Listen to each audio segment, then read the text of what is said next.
Hi everyone, please subscribe to my channel. Blood Immortal Venerable. See playlist for other chapters and novels. I do not translate the novels. Credits goes to original translator and author of the novel. I only make it as an audiobook so it would be easier to just listen while doing other things. Credits goes to the author of the novel. I convert stories to audiobook for mental health, for multitasking purpose, for accessibility and time saving. Listening to audiobook is also beneficial for people who have disability. It improves our listening skills and improve our English comprehension, vocabulary and other things. So, thank you for listening. Thank you and thank you very much for your support. Chapter 2861, Bloody Hands. Whether or not the heart of Accomplice was unique, its ability was undeniably terrifying. The 3 hearts of Accomplice could take the place of any 3 peerless masters. It could be a remarkable killing weapon for any super force. At this point, Zen, Dorothy, and the ear mice could feel the excitement bubbling up within. The ear mice, in particular, were more excited, wondering how many hearts of Accomplice Zen would give them. A single one or all the 3? Was there any way to fight for more? Just as Zen took another step forward, moving closer to the hearts, an enormous face suddenly appeared atop the wide passageway. It was a hideous face, something like a piece of a dirty rag. 2 dark holes served as its eyes.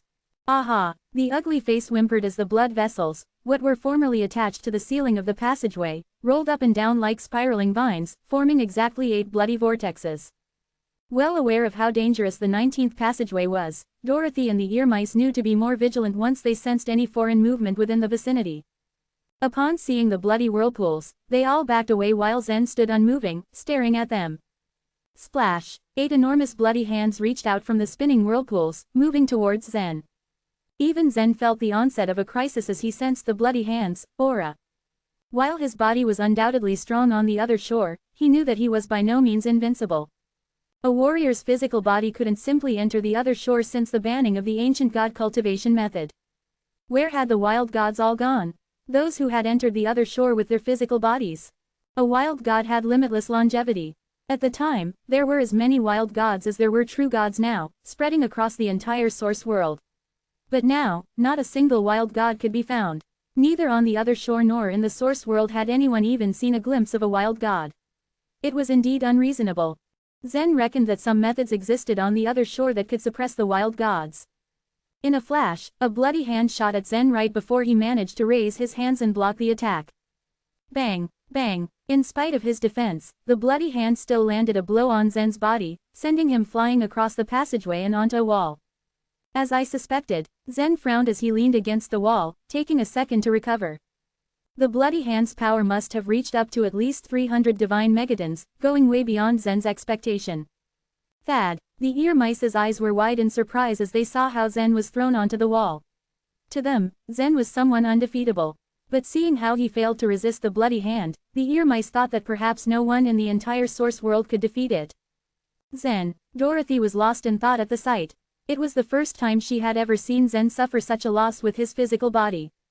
Ha ha ha, the faces in all sizes on the walls began making horrible sounds, indistinguishable from crying or laughing. I'm fine, Zen said as he pushed himself off from the wall and walked toward his attacker. While normal warriors on the other shore couldn't have hoped to still be breathing after being attacked by 300 divine megatons of force, it only made Zen's blood surge. It was a pity that he couldn't use the Shade Stone, or he could have easily taken 600 divine megatons of force, 300 would have been nothing. The ear mice found themselves releasing a breath of relief at Zen's response. If they had been attacked like that, their souls of light would have been destroyed instantly. The gap between a physical body and a soul of light was far too wide. Wah! The great face above the passageway saw Zen approaching once again and howled in warning. What else could it possibly do to frighten away the warrior? After taking a few more steps, Zen kicked off, his body rushing towards one of the bloody hands like a shot arrow. Whoosh! That bloody hand was about Zen's size. As he rushed up, it flipped to land another attack. Strength God Totem. Back when he was in the Flow Sword sect, the Strength God Totem carried by Zen's inner world held such an explosive power that in a flash, all things in the room were immediately turned to dust by it. Someone as strong as Zen didn't need to consume too much strength when dealing with a soul of light. But when dealing with the Abyss Spirit Knights, he had to activate the other shore token's power. The bloody hands before him were not to be trifled with. Zen had no intention of underestimating them. Phew! Unable to use the Shade Stone, Zen didn't dare release the entirety of the Strength God Totem's power. It had already given out 500 divine megatons of force now. On the other shore, such a great force was extremely terrifying. Sensing the high pressure from the great power, the ear mice had no choice but to retreat. Their souls of light were already feeling uncomfortable under the pressure and tension. Bang! When the bloody hand collided with Zen's physical body, a mass of blood plasma burst. Zen had just caused a great hole in the center of the hand. Wah! It wailed in pain. After being struck down, it began trembling as the face on the passageway cried out harshly. The other 7 bloody hands then came at Zen from different directions in retaliation. That's what you get. Having the upper hand, Zen could feel the corners of his mouth turn up in amusement. Since no one in the temple could leave the other shore, Zen was well prepared before even entering the area. He had already filled many divine crystals into his other shore tokens before even stepping inside. So now, the Strength God Totem's power was abundant enough. Zen had no hesitation when drawing out the other shore power. Bang, bang, boom, he was going rapidly back and forth now, dodging every bloody hand and striking a great force from his every body part. His elbows and fists struck right through the bloody hands, breaking their wrists with every hit. The face atop the passage couldn't stop shrieking in pain. Ahaha! Soon enough, Zen had broken the 8 bloody hands. 6 of them were drawn into the blood vortexes, while 2 had been cut off cleanly, wriggling on the ground like a lizard's tail. Gradually, they lost all vitality. Done, Zen called in triumph as he turned back to Dorothy. The ear mice then came out of hiding, squeaking as they flittered to Zen. Squeak, squeak, take back the 2 bloody hands too, one of the ear mice said as it pulled out its space ring. Wait, Zen called out suddenly, I cut those hands, so I will take them. When the ear mice had collected those broken bones earlier, neither Zen nor Dorothy felt the need to say anything about it. The 2 weren't there to collect bones, after all. They cared nothing about the soul pills or divine crystals that the ear mice were crazy about. Although Zen decided to turn a blind eye to the bones the ear mice had picked up, the 2 bloody hands were both rare and precious. Zen couldn't simply hand them over. Chapter 2862, The Pattern. It was extremely difficult for the ear mice to defeat the bloody hands alone. Zen could claim credit for the success, so it was reasonable that he took the hands away. Dorothy, Zen called out. He did not need to explain further, for Dorothy understood what he wanted. She nodded and walked over to the bloody hands, using the space ring to absorb them. The ear mice wisely stayed silent, deciding it would be best not to say anything more. After Dorothy had taken care of the bloody hands, they turned their focus back to the 3 hearts at the top of the passageway. I wonder how the hearts of accomplice should be distributed, said one of the ear mice. Thad, you don't need the hearts of accomplice. If you use it, you'd have to sacrifice yourself, another ear mouse squeaked. How about we keep the 3 hearts, and after the auction, we give half of the soul pills to you? Only the ear mice had the cheek to speak so shamelessly. Shame on you, Dorothy said, shaking her head. Zen was firm. Dorothy and I will each get 1, and the 3rd one belongs to you. It was a statement of fact, not a proposal. He did not need the approval of the ear mice to take as many of the hearts as he wanted. His cooperation with the ear mice had mainly been about breaking down the wall. Beyond that, they were each on their own. What the ear mice would be able to obtain from the Grand Sky Temple depended on their own abilities. Without Zen, the ear mice wouldn't have even made it through the 19th passageway, let alone reach these 3 hearts of accomplice. The separate abyss race, for instance, was far stronger than the ear mouse race, but they had been trapped in the walls of the passageway, never to be reborn. The ear mice squeaked reluctantly in agreement with Zen's words. After all, they had no choice but to accept it. Zen braced himself and leapt into the air, wrapping his arms around one of the hearts. He gathered his strength and dragged the heart down, slowly but steadily disconnecting it from the blood vessels above it. There was a beating, pulsing sound as the vessels of the heart strained with Zen's efforts. Once Zen had succeeded in pulling the heart down, it still kept beating and bleeding. Zen and the others stood in the passageway and observed as the heart began to heal itself rapidly, until eventually the blood stopped flowing from the rips where it had been torn free. Zen gave the heart to Dorothy. The ear mice watched morosely as Dorothy put it into the space ring. Then Zen pulled down the 2nd and 3rd hearts from above them. He handed Dorothy 1 more heart, and then gave the last one to the ear mice. All of them were pleased that the harvest had been good in the 19th passageway, even though the ear mice would have preferred a bigger share of the loot. However, Zen was not yet contented. Neither the bloody hands nor the hearts of accomplice were suitable for his needs. Certainly the heart of accomplice was strong, but one had to sacrifice themselves if they wanted to use it. This kind of ability could only be used as a last resort. Zen knew that if he integrated with the heart of accomplice, it would take up a truth of godly way. He wasn't sure if he wanted to do that. After all, at this point he could only integrate with 3 other shore tokens. The ear mice had not evaluated the 2 bloody hands, but Zen estimated them to be merely 4th grade other shore tokens. That level did not meet his requirements. As they left, Zen looked up at the huge face on the ceiling of the passageway.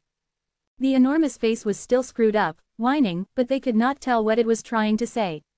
Like the other faces, it became powerless after losing its hands. Meanwhile, the 11th passageway was entirely lined with small skeletons, about half the size of an average man. Their bones were dusty and shadowed. The skeletons were positioned with their backs to the walls. Upon closer inspection, the spines and legs seemed to be embedded into the walls, as if they were a part of the walls and not just leaning against them. The hollow eye sockets in each skull glowed with faint, flickering lights as several souls of light entered the passageway. Princess Elvenia, slow down, Hyam warned. Elvenia had gone through an ordeal at the hands of the bearing race at the gate of the Grand Sky Temple. However, instead of deterring her, it only made her even more determined to keep pressing forward. I'm fine, Elvenia replied coldly. A faint blue light still glimmered at her feet. It was the soul binding thread from the bearing race. No one in the Grand Sky Temple would be able to leave the other shore, so the soul binding thread was redundant. Elvenia was unconcerned with it, for after some time, it would lose its effect on its own. Suddenly, there was a series of creaking sounds. As the disciples of the Oneness Sky Palace walked deeper into the passageway, the jaws of one of the skeletons suddenly fell open. A thin centipede emerged from its open mouth.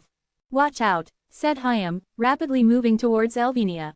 He had seen the centipede and his instincts were alerted. Elvenia suddenly leapt and waved her right hand in the air. A wave of golden light struck the centipede. Elvenia had launched the whip transformed by the divine flames of the Sun Crow race. In a moment, the centipede turned to ashes on the floor. You're too timid, Elvenia said to Hyam, shaking her head. She used to think that Hyam was one of the only 2 worthy opponents in the Oneness Sky Palace, but her opinion of him was changing. Hyam saw what she was thinking and shrugged, forcing a smile. He thought rather bitterly that he was only jumpy because Elvenia was always so reckless. The Grand Sky Temple was wholly unfamiliar territory, and it would be wiser to proceed with caution. Any carelessness could lead to death. There was a clicking sound, and a faint cry sounded from behind Hyam and Elvenia. They turned. A disciple had been bitten on the leg by a centipede. His soul of light had been glowing with a strong purple aura, but as they stared in horror, his soul darkened and turned to black. He didn't even have time to say anything before his soul of light, now a cloud of black smoke, drifted lifelessly to the top of the passageway. Everyone began speaking at once. Watch out, be careful of the centipedes. The centipedes are poisonous. Look, the skeletons have opened their mouths. Indeed, every single skeleton along the passageway had let their jaws fall open, and many centipedes swarmed out. They crawled along the walls and the ground towards the souls of light that had invaded the passageway. The fate of the bidden disciple had left everyone terrified. Follow me, said Elvenia decisively. She leapt forward, waving her hands and flinging out whips of golden light that lashed mercilessly at the centipedes. The swarming, crawling mass of centipedes turned to ashes. Hyam and the other disciples pressed close to her back, following her as she moved forward. In the 7th passageway, a human girl carefully walked forward. She was under the protection of her companions. Because there were only a few of them in the group, and their collective strength was relatively weak, they had chosen the 7th passageway, which was said to be the easiest one. In fact, the vast majority of the other races had also chosen this passageway. Since they had passed through first, they had already cleared out the obstacles along the way. So this group, coming through last, no longer faced any danger. Every 100 feet or so, one of them would squat in a corner and draw a pattern on the wall using his or her soul force. How many patterns have we drawn by now? One of them asked. 437. We're only about halfway through, answered the man who drew the pattern. Chapter 2863, The Courtyard. That clue should be right. Come on, one of the human souls of light called out. But if it is, that'll prove the ear mice are wrong, won't it? Said the human girl. Her brother nodded. Yes, the ear mice want to use that corporeal body to destroy the wall, but it'll be a disaster, you can't even imagine. Will they all die? But what about the corporeal body? The girl then eagerly asked. He will die too, said the little girl's brother without so much as a change in tone. At that, the human girl's face sank. When she heard the man mention the 9 Li race, something pinched her heart. She had a feeling he had something to do with them. It was a pity to realize he would die in the Grand Sky Temple. Should I warn him? She suggested, but her brother only sneered. Would he even believe our words? How are we going to explain where this clue came from? Tell him we're descendants of the 9 Li race and expose all our identities. That shut her up. After the 9 Li race suffered the massacre, they all went into hiding. Although they had finally settled down after all those years, they still had to live with great caution. On the other shore, it was relatively easy for them to keep their identities secret, allowing them to cultivate without worry. But once one of them was exposed, they would all be put in danger. As the group advanced, they drew peculiar patterns along the passageway. Although some of the monsters there had been eliminated by the warriors ahead, they were still moving all too slowly. It was a while before a faint cyan light appeared before them. Several fist-sized ghosts then emerged from both sides of the passageway. As they were in the 7th passageway, which was considered the simplest one, the cyan ghosts were not to be trifled with. Many other souls of light had been extinguished by these cyan ghosts in that particular passageway. The survivors had to fight for their lives just to get through. Crack! A group of bees flew right at those 9 Li members as the ghosts emerged from the walls. Bro! The aura had the girl panicking immediately. Arav, bring out the powder. Her brother, on the other hand, seemed rather calm. The group had made full preparations, after all. Even though it was their first trip to the Grand Sky Temple, they were quite familiar with this passageway, and even the ghosts, to an extent. One of them pulled out some silver powder from his space ring. Soon after, the powder covered the entire crowd, triggering a bright silver glow around their souls. Then, something strange happened. It was as though the cyan ghosts had lost their minds. Clearly, they could feel the breath of these souls of light, but they couldn't seem to find them, even in that proximity. All they could do was hover above their heads. The silver scales powder proves to be very effective, Arav said with a smile. They moved forward, unbothered by the cyan ghosts above them.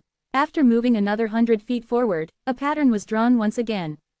After using the silver scales powder to protect themselves, they decided to only leave one person behind to draw the pattern so the rest could move on quickly. After a long while, everyone caught up and finally arrived at the end of the passageway. This is it, the 949th. The last one of the men sighed and squatted down to draw the final pattern. After that, the girl's brother gave the command. All of you, step back. With that, he unfolded his palm, revealing thin, long lines drawn in the middle. The pattern they formed was similar to the other shore key. When he put his palm on the last pattern, the first drawn pattern at the entrance of the 7th passageway began shining with a faint golden light.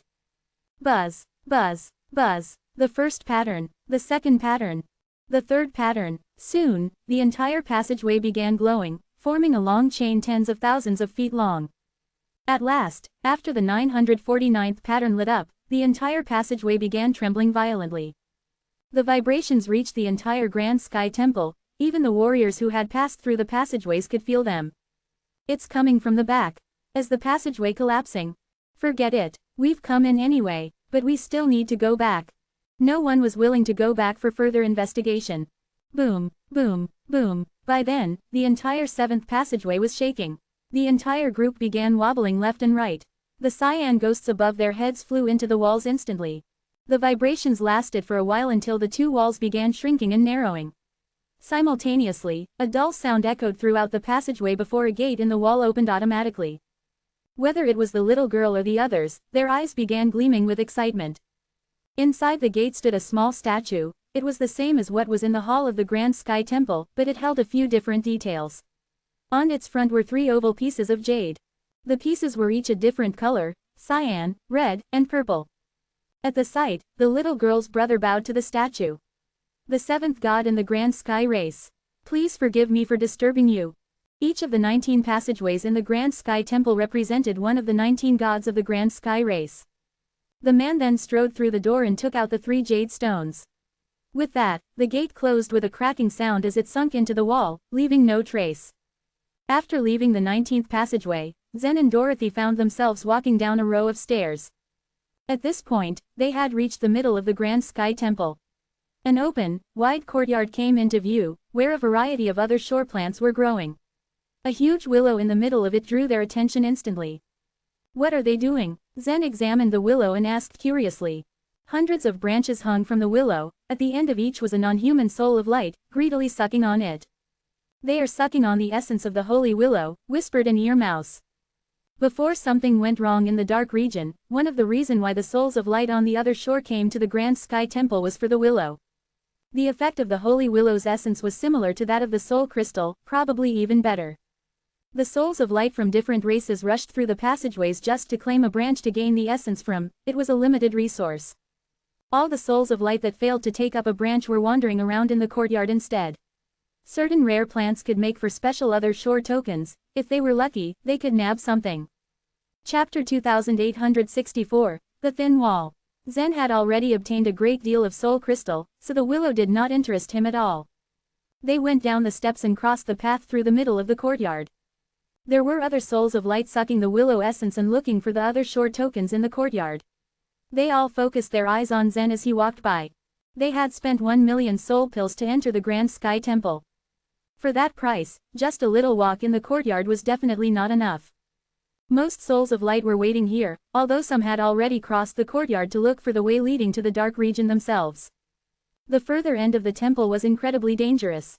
They'd be dancing with death if they attempted to explore it blindly, without any assistance.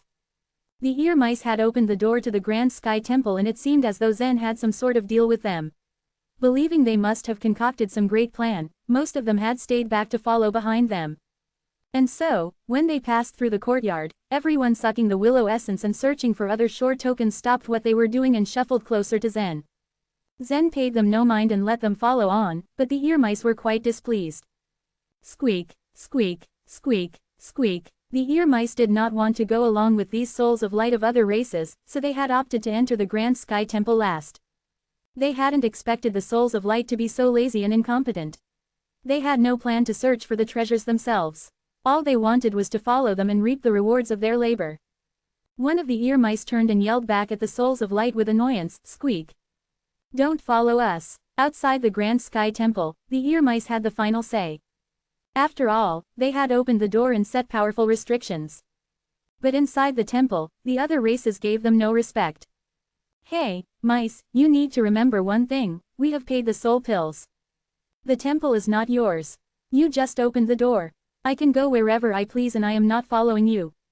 That's right, it just so happens we're heading in the same direction. The souls of light of the other races spoke out one after another. Their shameless words left the ear mice speechless and with no choice but to turn to Zen for help. Thad, could you drive all these people away? Zen was the only one they could count on in the Grand Sky Temple. Zen shook his head and laughed. They have a point. I mean, they did pay 1 million soul pills. Squeak. The ear mice steamed in frustration. If they had known it would be this way, they would not have sold the tickets and Zen would have only taken them to the temple. They might have earned a lot of soul pills, but entering the dark region was far more important. Now they were stuck with these souls of light following them whether they liked it or not. There were 6 paths in the back of the courtyard, which led to the 6 towers behind the Grand Sky Temple. The towers were clearly visible from outside the temple. The ear mice asked Zen to take the leftmost path. After a short while, they entered a tower. The souls of light of the other races followed them closely. The 6 towers behind the Grand Sky Temple were known as the 6 treasures. Each tower had 29 floors. The higher the floor, the more challenging it would prove. Once they had entered the tower, an ear mouse explained to Zen, "So far, no one has been able to climb to the top of the tower." Squeak. There must be a 6th grade other shore token at the top. I made it to the 16th floor before I could take no more. I obtained a 5th grade other shore token there. Oh my goodness, you have been to the 16th floor. That's amazing. The other races chimed in while the ear mouse spoke earnestly to Zen. The ear mouse turned its head irritated and said, "You know, there are some truly wonderful treasures at the top of the tower. Don't let this opportunity pass. Go up there and obtain all the incredible rewards. I'll explore the tower next time, ha ha. My soul of light is not in a good condition, so I can't go up there." Quote quote. The souls of light of the other races were set on following Zen. The ear mouse's tricks would not change their minds. The ear mice shook their heads and began chattering among themselves. It seemed as if they knew there was no getting rid of them and they'd have to take some other course of action. One of the ear mice walked up to the edge of the tower. It raised its tail and turned it into a flat blade. The ear mouse then cut a small square into the ground using its tail blade. Stabbing its tail into the square, it lifted up a small door that covered a passageway leading downward. There is a door here. Does it lead to the underground? I've been wondering all this time how one would get to that section behind the temple. I never imagined it was hidden inside the first tower. This secret belonged only to the ear mice. Understandably, the other races were astonished by this discovery. With the small door lifted, a passageway revealed itself. The others didn't rush in. Instead, they looked on quietly as Zen, Dorothy, and the ear mice entered one by one. As soon as they had gone through, everyone else rushed in chaotically, even fighting their way through if they had to. Zen could only shake his head when he heard the ruckus coming from behind him. The underground passageway was not long, only over 1,000 feet. At the end of it was a basement where a row of large oddly shaped stones were placed. The stones were all very smooth, except for some oval hollows in the center. It seemed as though something had once been embedded in the sunken parts, but they were no longer here. Zen and his group arrived at the basement, followed shortly after by over 1,000 souls of light of the other races. The basement would have been spacious were it not for the more than 1,000 creatures crowding it. One of the ear mice said to Zen, "Squeak. It is this wall. If you break this wall, we can enter the dark region." Hearing, the dark region, excited everyone. This was what they had come for. "It is this wall," Zen repeated. He walked up to the wall and gently scratched the surface. The wall began to glow with a metallic luster. The material of the wall was similar to that of the Grand Sky Temple. That would mean it should be made of some sort of mixed metal. Zen tapped the wall lightly and a crisp echo rang throughout the basement. From that sound it was clear the ear mice had not lied, the wall was indeed very thin. Phew. Facing the wall, Zen took a step back and gathered power within his hand. He clenched it into a fist and unleashed a heavy blow to the wall. Chapter 2865, Terrifying Armors. Bang! Zen's punch to the wall resulted in a dull sound. But unlike an ordinary stone wall, it didn't break into pieces. The metal wall was unusually tenacious. Zen's punch only made an impression on the surface. It didn't break, not enough, but that punch was strong. He'll break it after a few more. The over 1,000 souls of light felt nerves seeping in, especially the ear mice. When they last explored the place, they had tried all sorts of methods, using even taboo power. But their souls were simply too weak, resulting in failure. They could only turn back in the end. But with just a punch, Zen had dented the wall. The ear mice weren't disappointed. "It's tougher than I thought," Zen thought to himself. Without much hesitation, Zen darted forward, his legs bending. Once again, he threw a punch to the wall. Bang! And with another dull sound, the dent sank further inward by 2 inches. Come on! Bang! Bang! Every hit made the entire tower vibrate from the shock. Above the basement stood several 9-Li people who could clearly feel the tremors from below. "Brother, he's really smashing the wall in," remarked the human girl. "Let's wait and see. We can't go down there until they're all dead," her brother responded. The girl was left conflicted. Though she was still a little worried about the physical body's safety, she couldn't go down and stop the man in the current situation. The ear mice wouldn't just let her go down, let alone 1,000 souls of light of alien races. "We'd better retreat. We don't want to get caught up in the mess," one of them suggested. And so the human girl could only follow them out the passageway. Bang! Bang! Bang! The metal wall had sunk deeper and deeper until thumb-sized cracks began appearing on its surface. The other side of the wall was engraved with circular patterns, the strange markings spread across the wall all the way to the platforms on both sides where 2 livid armors stood. They were each about the height of a person, a rusty saber in each hand. They gave off a sinister and intrepid aura, especially with chains as thick as rods wrapping around the armors. For years, they stood motionless, experiencing many vicissitudes of life. Since the 2 were placed at the end of the Grand Sky Temple, surrounded by the dark region, no race had come to know of their existence. Finally, the wall cracked when Zen threw more than 20 punches in a row. At this moment, all the souls of light of the alien races craned their necks, trying to catch a glimpse of what was behind the wall through the cracks. None of them, not even Zen or the ear mice, had any idea what lay behind the wall. Buzz! Finally, the patterns on the other side of the wall shattered. As they were broken, the light continued spreading through the remaining patterns to the platforms where the chains wrapping around the armors were also broken to pieces, inch by inch.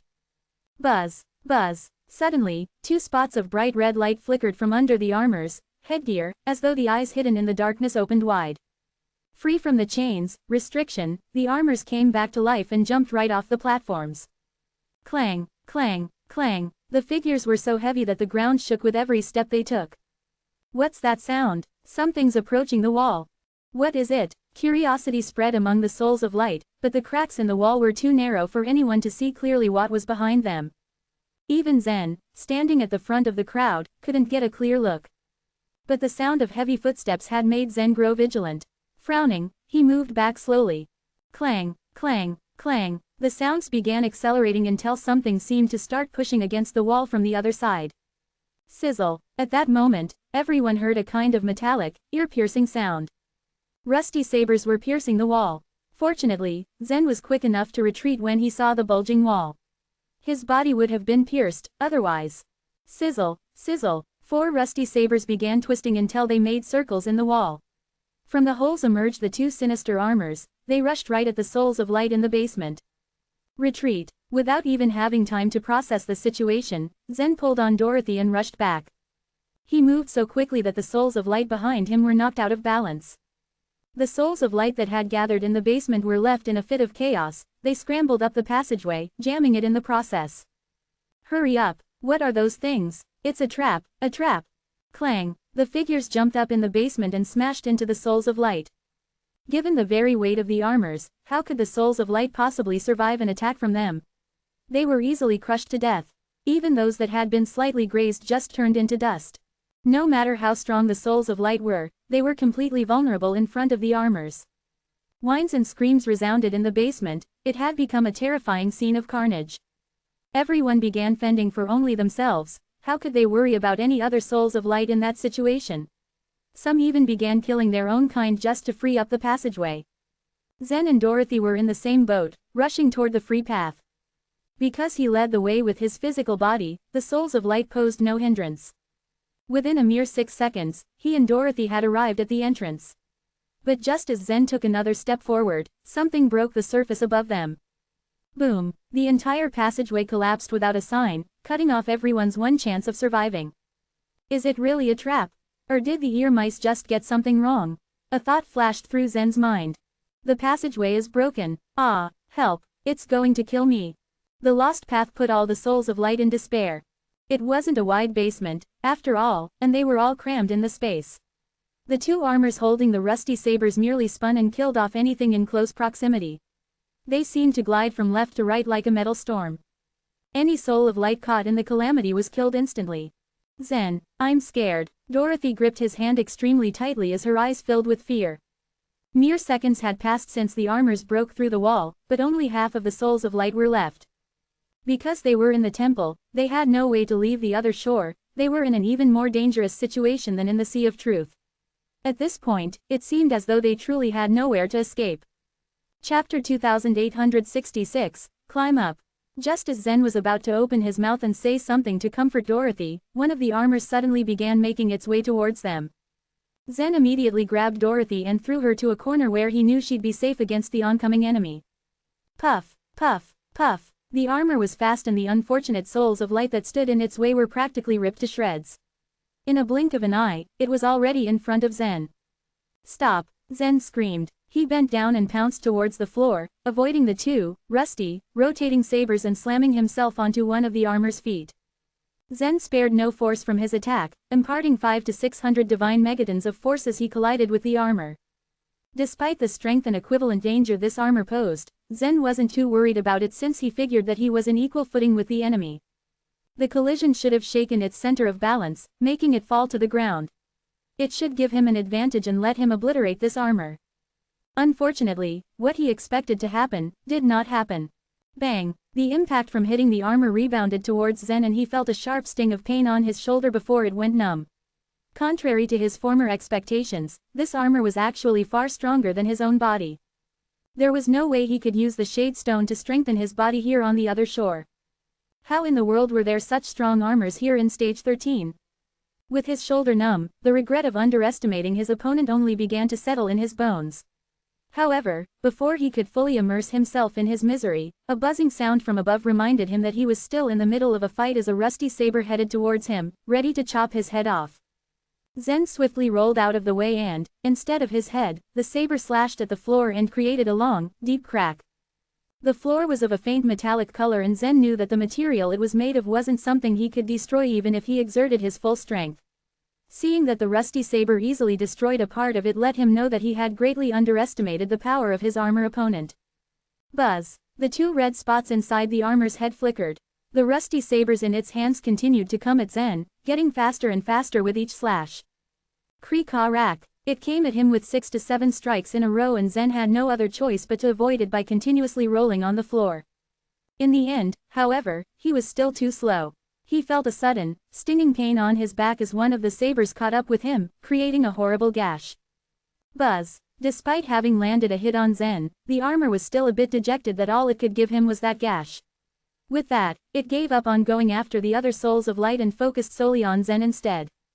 Zen, fall back, Dorothy shouted. She had been thrown into the corner and kept safe, but she still felt incredibly nervous with Zen in danger like this. There was no way he could keep rolling out of the armor's grasp indefinitely.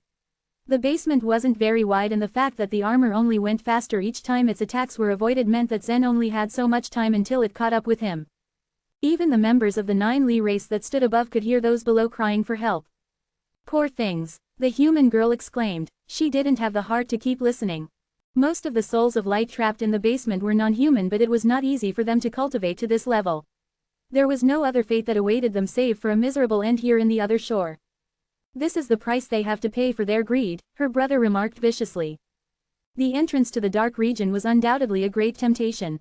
In order to ascend to the higher stages, these souls of light took this rare opportunity that presented itself to them. Unfortunately, it ultimately led to their doom. Dorothy could only back herself up into the wall and watch as Zen dodged his inevitable death, one slash at a time. She let out a cry each time the saber ventured too close to his body. It was a deadly dance between Zen and his opponent. The worst thing was that Dorothy couldn't really do anything but watch. Other souls of light also tried to attack the two armors, but if Zen's strong body barely made a dent, then what more their feeble soul attacks? Dorothy could only watch in bated breath as Zen continued to dodge for his survival.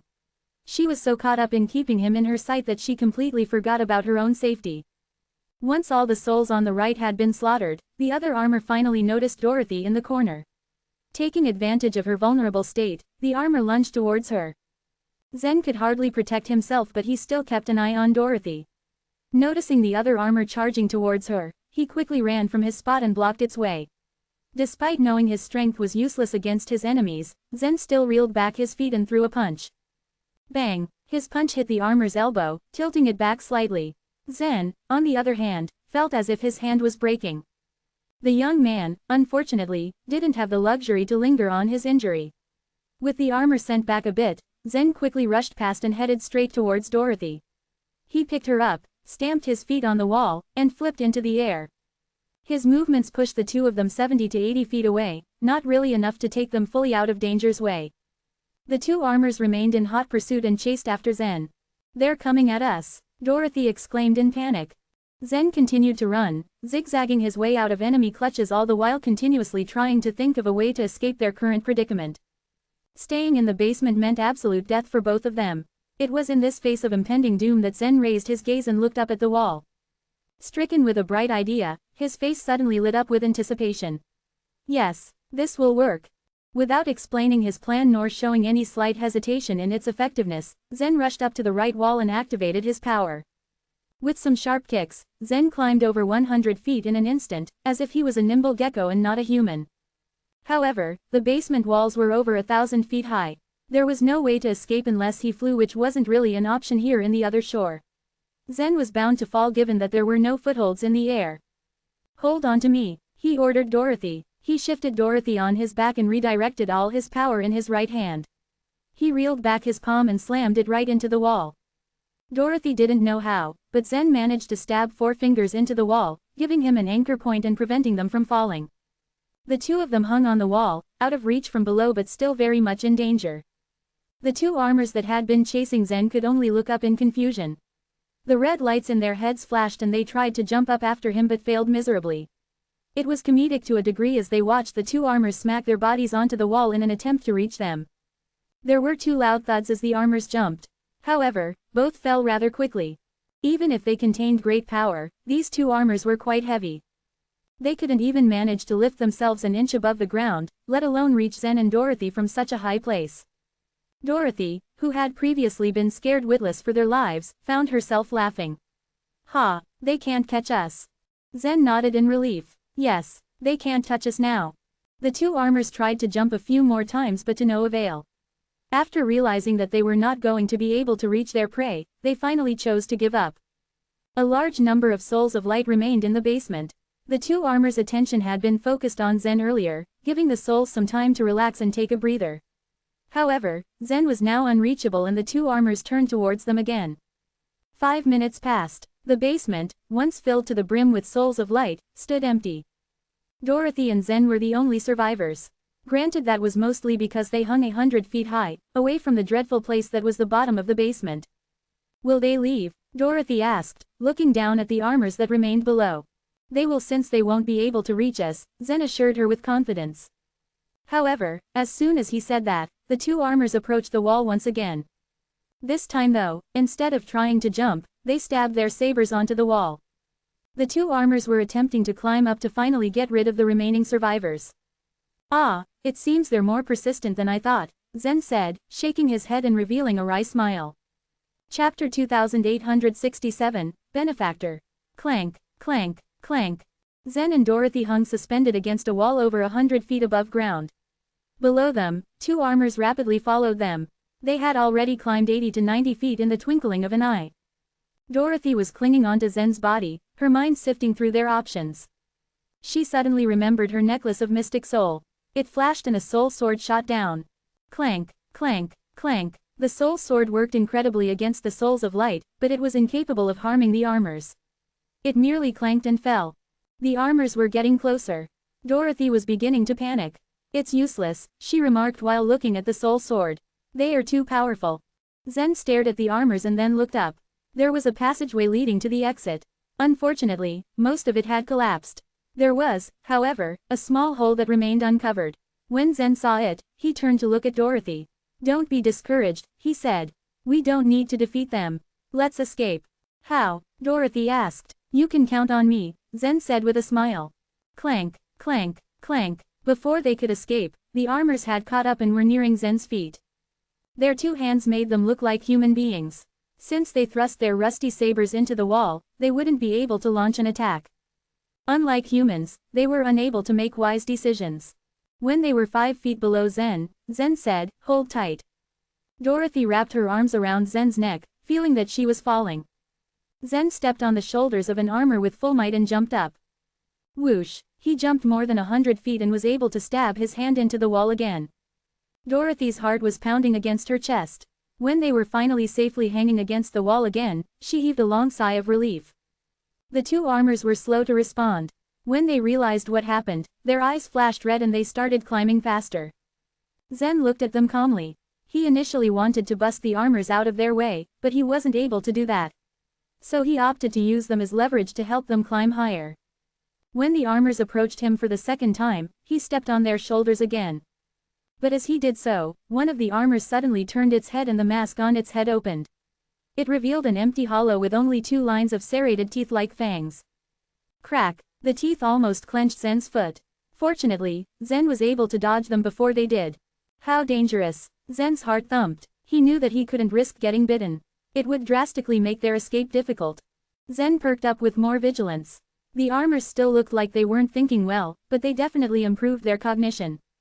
At first, they thought jumping would be enough of an effort to reach Zen. When they failed, they started to climb. When Zen used them to thrust himself upwards, they had approached him differently the second time they caught up with Zen. If they reached Zen the third time, they would probably have a smarter and more dangerous solution. Dorothy tightened her grip around Zen. She clung onto him and felt safe. No matter how much danger they were in, she trusted Zen to find a way. She knew they were going to reach the top soon. Zen pondered over the armors' actions. It seemed like they were merely learning from their mistakes, but they did not have the wisdom to foresee what would happen next. Zen changed his course of action. Instead of stepping on their shoulders, he landed his feet directly on top of their heads. Buzz, buzz. The armors turned as if to reach for something on their shoulders. Zen chuckled at their utter mindlessness. The fourth time they reached him, he stepped on their elbows. He changed his approach again the fifth time. And once more on the sixth time. By the time they had caught up to him for the seventh time, Zen and Dorothy were already close to the exit. Whoosh! He dragged Dorothy and finally rushed out of the square exit. Nearby, the members of the 9 Li race waited. From what they had gathered, everyone in the basement would soon be dead, including Zen. Then, the two armors would leave the basement. So when the armors did not leave after a long while of battling Zen, they started to wonder. "I'll go check," the girl's brother said. Just as he approached the square exit, he saw a figure rush up. As reflex, he threw a punch at the figure. Idiot off. Zen didn't know who threw the punch, but he couldn't risk running into another obstacle when he had just come out. The girl's brother started to feel a force stir around him. This force could have killed him. The man was breathing heavily, his back lying flat against the ground. He had avoided Zen's blow by a short distance, but the gust of wind knocked him over. He got up and prepared to attack Zen once more. Just then, his sister's voice shouted, "Let my brother go." He didn't mean it. Her voice was crisp, innocent, and strangely familiar to Dorothy and Zen. Zen recognized they were humans. He dragged Dorothy and made her stand firmly beside him. Dorothy stared coldly at the girl. "I saved you in stage 11 when you were having troubles with the separate abyss race," she snarled. "And now you're planning to return the gesture with ingratitude." The girl was speechless. She wasn't able to see Dorothy's face, but she knew exactly what the voice was talking about. Dorothy was the one who had helped her pay 200,000 soul pills in stage 11. "Is it you? Were you the one who saved me?" the girl asked in a daze. When she was still in stage 12, the girl had looked for them. She wanted to give back the 200,000 soul pills, but Dorothy was nowhere to be found. She asked around, but the other shore was too vast. Finding another person without even knowing their name was a very difficult task. Dorothy's sudden appearance was completely unexpected for her. That incident was known to the girl's companions too. When the girl's brother realized what they were talking about, he cupped his hands. "Thank you so much for saving my sister," he said sincerely. "I was just trying to know the situation in the basement. I'm sorry for attacking you. Please forgive me." Chapter 2868, The Truth. It looked like the man was telling the truth. He wasn't able to see who Zen was. Otherwise, he wouldn't have dared to attack Zen. After all, no ordinary souls of light could cause Zen any real damage. Attacking him was like courting death. "It's okay," Zen said, finally relaxing. Crack, crack. The two armors were nearly catching up. Any moment, they would be climbing out of the basement. Zen wanted to run away right away. He was already exhausted from trying to lose them during the climb. "These two armors are strong. We have to go," Zen announced as he dragged Dorothy's arm. The members of the 9 Li race looked at each other and hesitated. They knew that the two armors could not leave the basement. The basement was, as a matter of fact, a trap. As soon as the thin wall was destroyed, the two armors would be activated, resulting in the collapse of the underground passage. All the souls of light inside would die. The armors weren't supposed to be capable of climbing out of the basement. The 9 Li people exchanged looks of hesitation. The girl's brother reacted out of haste. "We have to get out of here right now. The armors are too powerful. Let's go. Hurry up." The others reacted the same way. They pretended to be scared. As they were about to leave, Dorothy halted in her tracks. "Wait," she said, grabbing Zen's arm. She felt that something was wrong. She looked at the crowd. They were acting strangely. After the door of the basement was opened by the ear mice, all the souls of light of the other races had entered, but they stayed outside. There might be two reasons. First, they only came after the armors entered the basement. Perhaps they didn't want to enter it when they saw how bad it was. Second, they might have stayed outside because they knew that something bad was going to happen in the basement. At first, Dorothy believed the first option. She thought the people were just passing by, clueless about the truth. However, Dorothy found it odd that they did not even flinch at the sight of the armors. They even hesitated to leave upon Zen's command. It was not until the girl's brother reminded them that they stirred into action. Dorothy could tell that they were acting. "What's wrong?" Zen asked. The members of the 9 Li race stopped in their tracks. They wondered what Dorothy was thinking of. This only confirmed Dorothy's speculation. She snickered as she walked towards the hole. "Be careful." Zen followed behind her. It was unlike her to act recklessly. Zen was curious as to what Dorothy had in mind, so he did not stop her. Dorothy stood by the hole and looked down. "Look," she said, nudging Zen to look below. The two armors were hanging 5 feet away from the hole. To Zen's surprise, they were not moving at all. Buzz, buzz. The two armors raised their heads and their eyes flashed red. However, they did not move an inch. Curious, Zen squatted at the square hole and stretched out his hand. The armors were not willing to give up. One of them pulled out a rusty saber and brandished it into the air. The saber was far away from Zen, so it couldn't hurt him.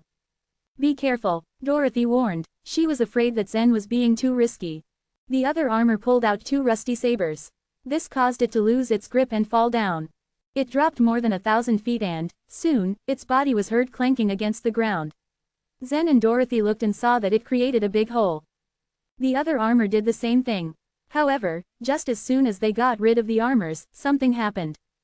Wisps of colorful fog gradually rose from the underground, completely blocking Zen's sight.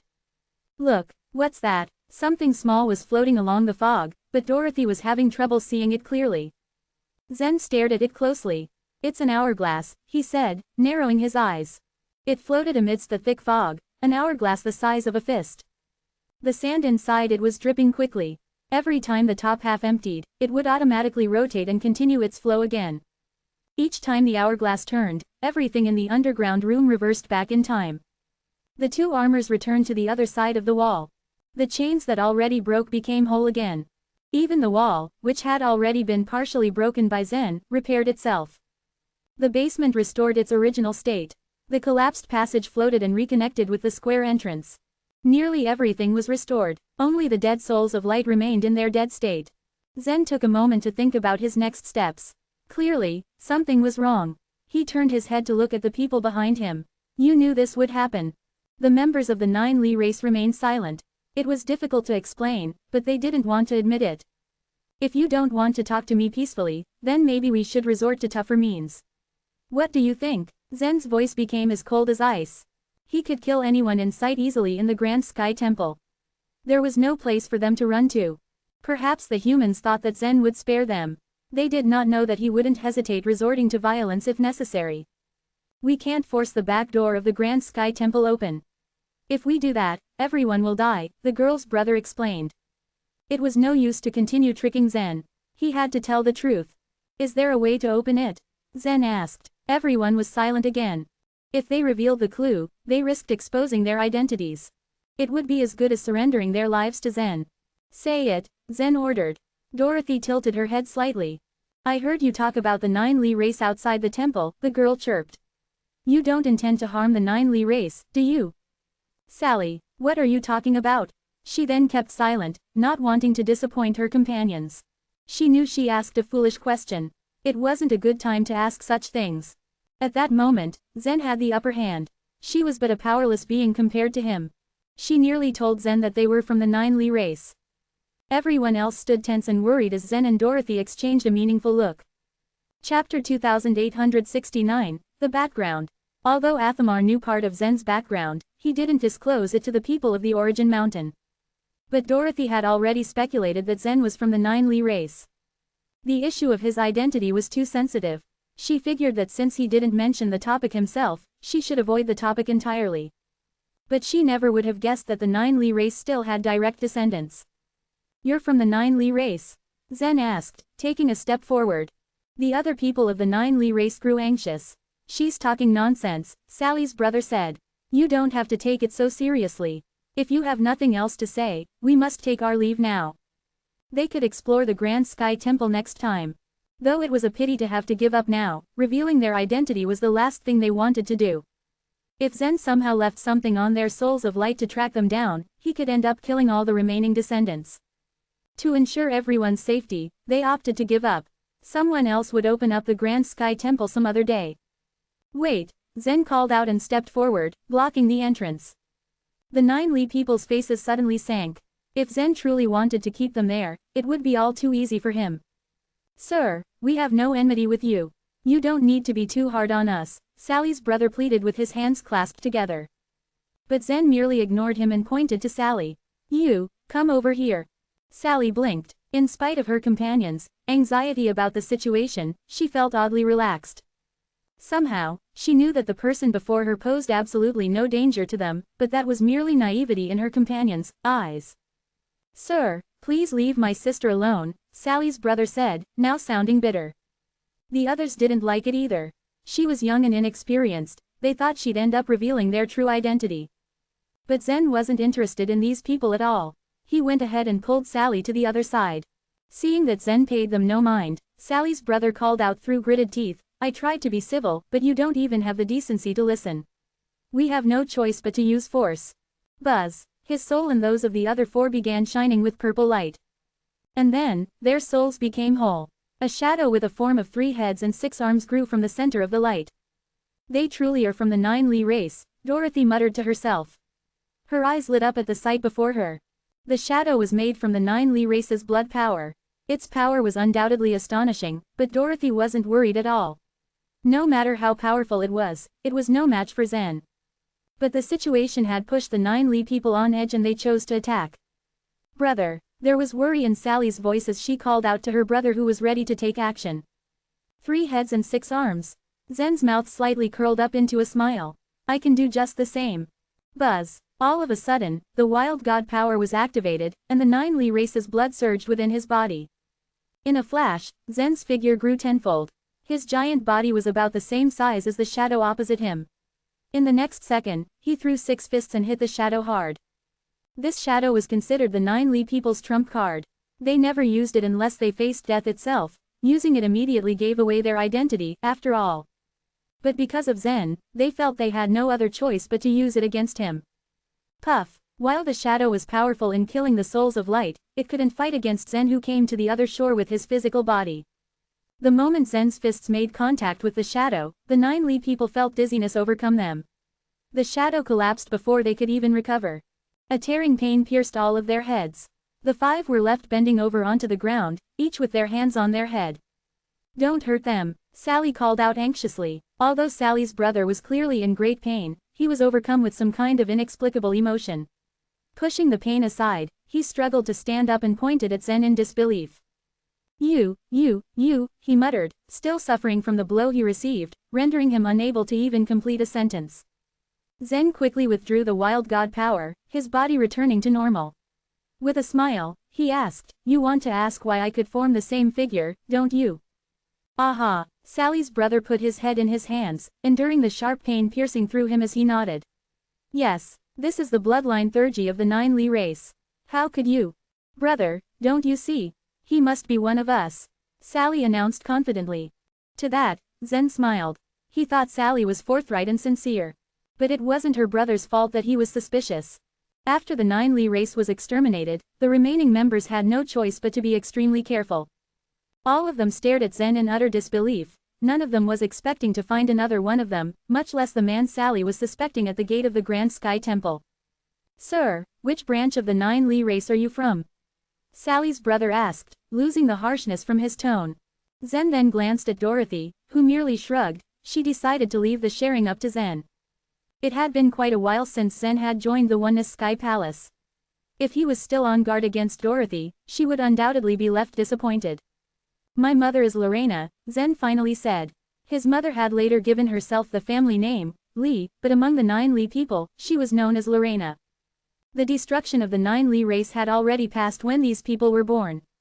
While they didn't live in that time, they had grown up hearing many of the legends, they were well aware of who Lorena was. You are from the royal family. How do I know I can even believe you? Everyone, even Sally, was wide-eyed and stunned, looking at Zen in confusion. Sally's brother shuddered and took a step forward, ready to kneel down before Zen. The latter gently helped him up and shook his head with a smile. There's no need to be so courteous. I might be lying to you. Zen joked kindly. However, materializing 3 heads and 6 arms required a great amount of power and his blood of the 9 Li race was nothing to take lightly. Amidst the confusion, Dorothy looked just as conflicted.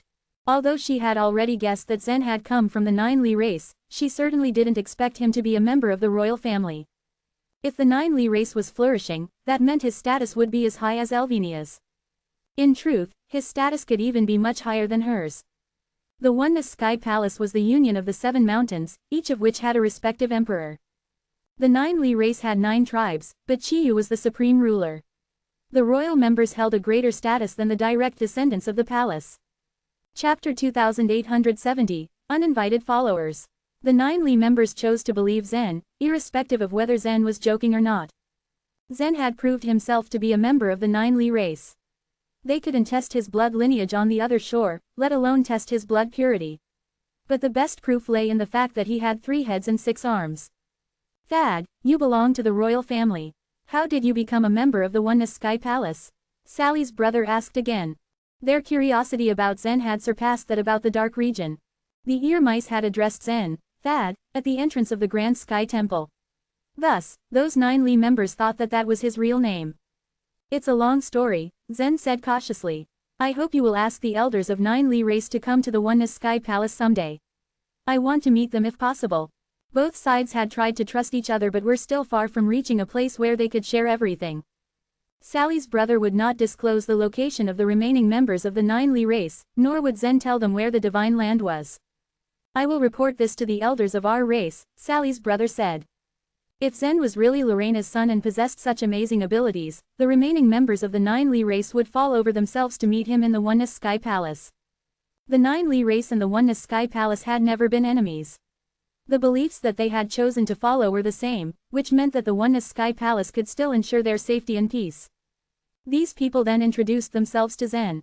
My name is Hutton, Sally's brother said.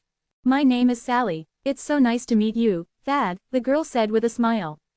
Once all the members had introduced themselves to Zen, Hutton said to him, Thad, you can't break the wall with just brute force. Forcing it open will only lead you into fatal trouble. Both Zen and Dorothy had been through what Hutton was describing. Even Zen's corporeal body was unable to resist the 2 armors. A soul of light would definitely suffer grave consequences if fighting against the armors. Do you know how to get inside? Zen asked Hutton. Yes, Hutton replied. He was beginning to trust Zen.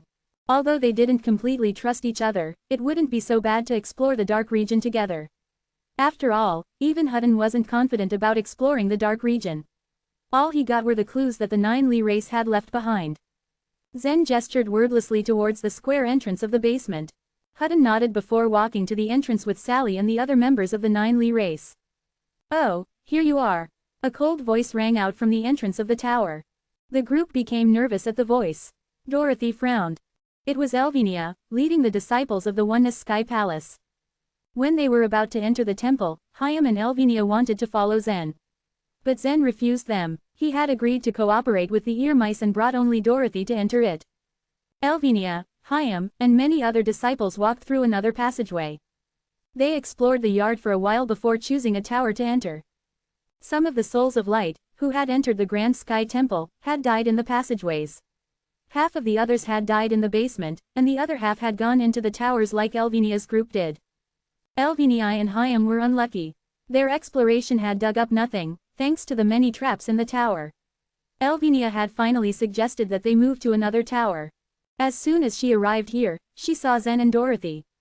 There is nothing here, Hyam, please take her away, Dorothy said coldly. Her face turned gloomy the moment she saw Elvinia. Before Hyam could say anything, Elvinia burst out at Dorothy. What do you think of yourself? You think this is your origin mountain? Is it Princess Dorothy who has the final say?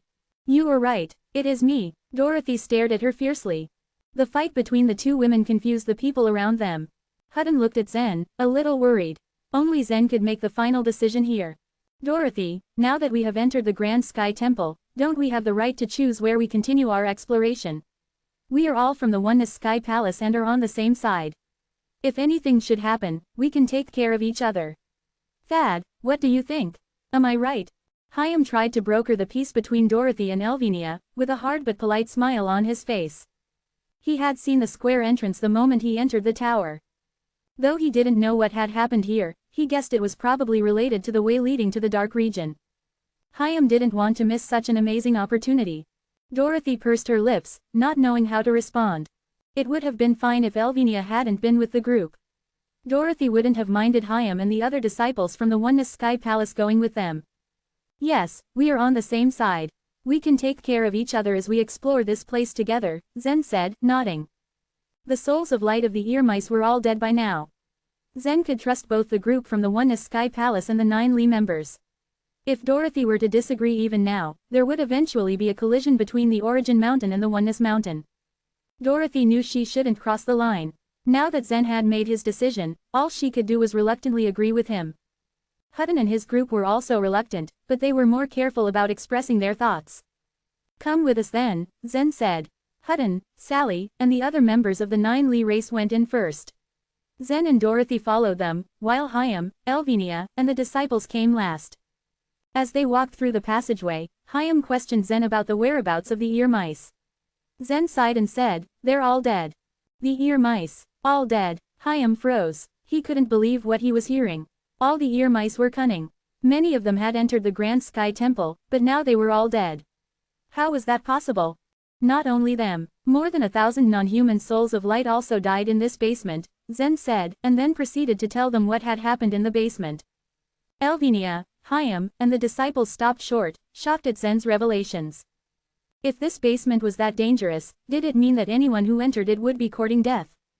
"You don't have to follow us if you are afraid," Dorothy said as she turned to look at Elvenia. Her voice had a provoking bite to it.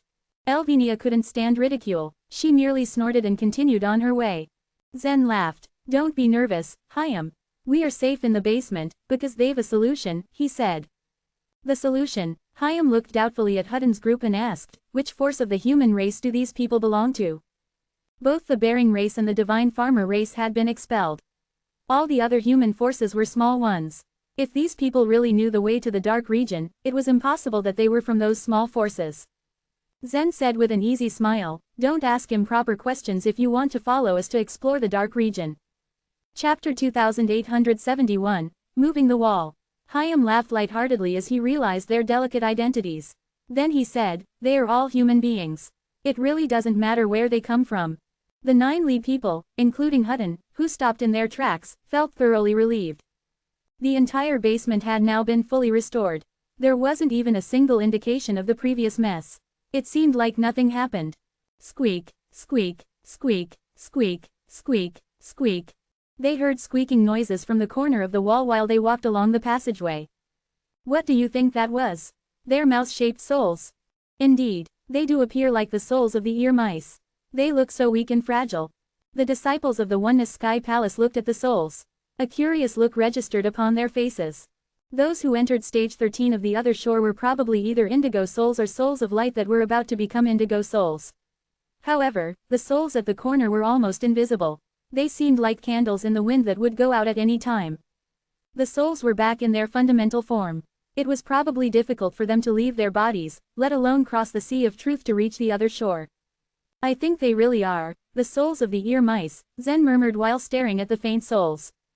Hutton nodded in agreement. He said, "They have been reverted to their initial form because of the hourglass." The ear mice had found the basement behind the Grand Sky Temple even without any clue. It was highly likely that they had big plans for the dark region. And for this mission, they had been prepared and had carefully worked out a plan. As a matter of fact, they did an excellent job. They invited Zen to come with them and he had successfully broken the wall down by force. However, they were not fully aware that breaking the wall would come at a great price. When the two armors appeared, even Zen wasn't able to stop them. But then, the ear mice made a seemingly smart decision. They hid in a corner of the wall using a soul weapon. The way in which they hid was extremely brilliant. The two armors, the souls of light of alien races, and even Zen did not notice them in the chaos that ensued. Unfortunately, the ear mice didn't expect that everything would be restored in the basement after the armors left. As the fog rose slowly, the ear mice immediately noticed that something was terribly wrong. However, it was now impossible for them to escape. The passageway leading to the entrance was gradually restored. The ear mice were restored by the fog as well. Eventually, they became what they were now. These ear mice's souls of light only had their most rudimentary consciousness now. When they saw Hyam coming over, they squeaked and crowded round him. Even in the basement, they could not withstand the aura of the other shore and trembled in fear. Sally blinked, took out a soul pill, and gently crushed it. The powder of the soul pill released a trace of brown soul force. The little ear mice had instinctively believed that the soul force was their food. But as soon as they came forward to get it, Hutton rushed over and dispersed the soul force. "Brother, what are you?" Sally was taken aback. She didn't understand what Hutton was trying to do. "The force of soul pill can make them feel better," Dorothy muttered in agreement with Sally. Nearby, Elvenia smiled coldly and said, "The souls of light of the ear mice are almost like newborn babies. You can try feeding soul pills to a baby and see if it can take it. Hayam bowed his head in agreement. Princess Elvinia is right. Soul pills will only accelerate their death. But look at them, they seem so pathetic. Sally commented while she shook her head. Although the ear mice looked ugly and disgusting in their adult forms, these small ear mice's souls were fairly cute. They even rubbed themselves against their feet. Dorothy, kindly put them into the Sumeru space, Zen finally said. He believed that these souls could cultivate again. Given enough time, these ear mice might still be able to recover as long as their race had kept their memory flames. In any case, Zen was brought here by the ear mice. If he had even the slightest chance of saving them, he definitely wouldn't just abandon them. Understood. Dorothy bowed her head in reply. Almost instantly, a blue square appeared on the tip of her finger. She pointed towards the direction of the ear mice's souls. Squeak, squeak. The ear mice had no idea what was going on. But all of a sudden, they were drawn into the space ring. The space ring on the other shore was also regarded as a space in which severe auras could be avoided. As for how they would move these weak souls out of the other shore, it now depended upon the ear mouse race. After the ear mice settled down in the space ring, Hutton walked towards the huge and strangely shaped stones on the side of the basement. The row of stones were almost entirely smooth except for a few defective round holes on their surface. Zen examined the stones closely. However, he was quite puzzled. He had no idea what purpose they served. Hutton walked slowly along the stones from left to right. Then, he stopped in front of the seventh one. He took out 3 pieces of jade of different colors from his pocket. At the sight of the 3 pieces of jade, Zen's eyes shone with sudden comprehension. These pieces of jade fit perfectly into the round holes of the stone. After observing for a while, Hutton put the cyan jade into the round hole on the top. He gently pushed the jade into the hole and a crisp sound rang. There seemed to be a mechanical device in the basement causing a vibration. Everyone raised their heads and looked around. However, they didn't notice any changes. Without pausing, Hutton then put the red and purple jades into the 2 round holes on the bottom. Click, click. After they heard 2 crisp sounds again, the entire basement trembled with a thundering sound. The patterns on the other side of the wall began to change. The connected patterns started to move to 2 sides and then separately connected with the 2 armors. They formed 2 distinct circles. Afterwards, the wall slowly began to move. Meanwhile, the passageway that led towards the outside also opened. The movement of the wall didn't break the integrity of those patterns. The chains wrapping the 2 armors didn't break either. They were still standing motionlessly on the platforms. Unbelievable. It worked. Finally, we can get out of here. The clues are completely right. A smile crept across the 9 Li people's faces. Before they entered the Grand Sky Temple, they were very nervous. But now that they had moved the wall, they became quite excited. Zen went out and walked around. His eyes fell upon the 2 armors. After he got another look at the patterns on the wall, he suddenly became enlightened. The mechanical device was designed to prevent someone from forcefully smashing down the wall. Are these armors really that powerful? The disciples asked a bit skeptically. About 1,000 souls of light of alien races were slaughtered. Tisk, tisk. If only I could take the armor as my other shore token, someone remarked regrettably. A few disciples of the Oneness Sky Palace reached out their hands and tried to touch the armors. Hayam hurriedly warned them, don't just touch them randomly. If they come to life again, I doubt that any of you will survive. Those disciples quickly withdrew their hands as if they had been burned. After these warriors passed by the 2 armors, they saw a wooden bridge ahead. The bridge was long and narrow. It seemed like it would only fit 2 people. It also extended all the way forward into the vast distance. They could vaguely see the 3 wooden huts in the darkness. It was a little strange that there was no change in the wooden huts they saw in front of the temple and at the back of it. They should have been near the huts now, yet the huts still hung gloomily in the distant dark region. Chapter 2872, The Wooden Bridge. As far as most creatures knew, no one was allowed to enter the dark region.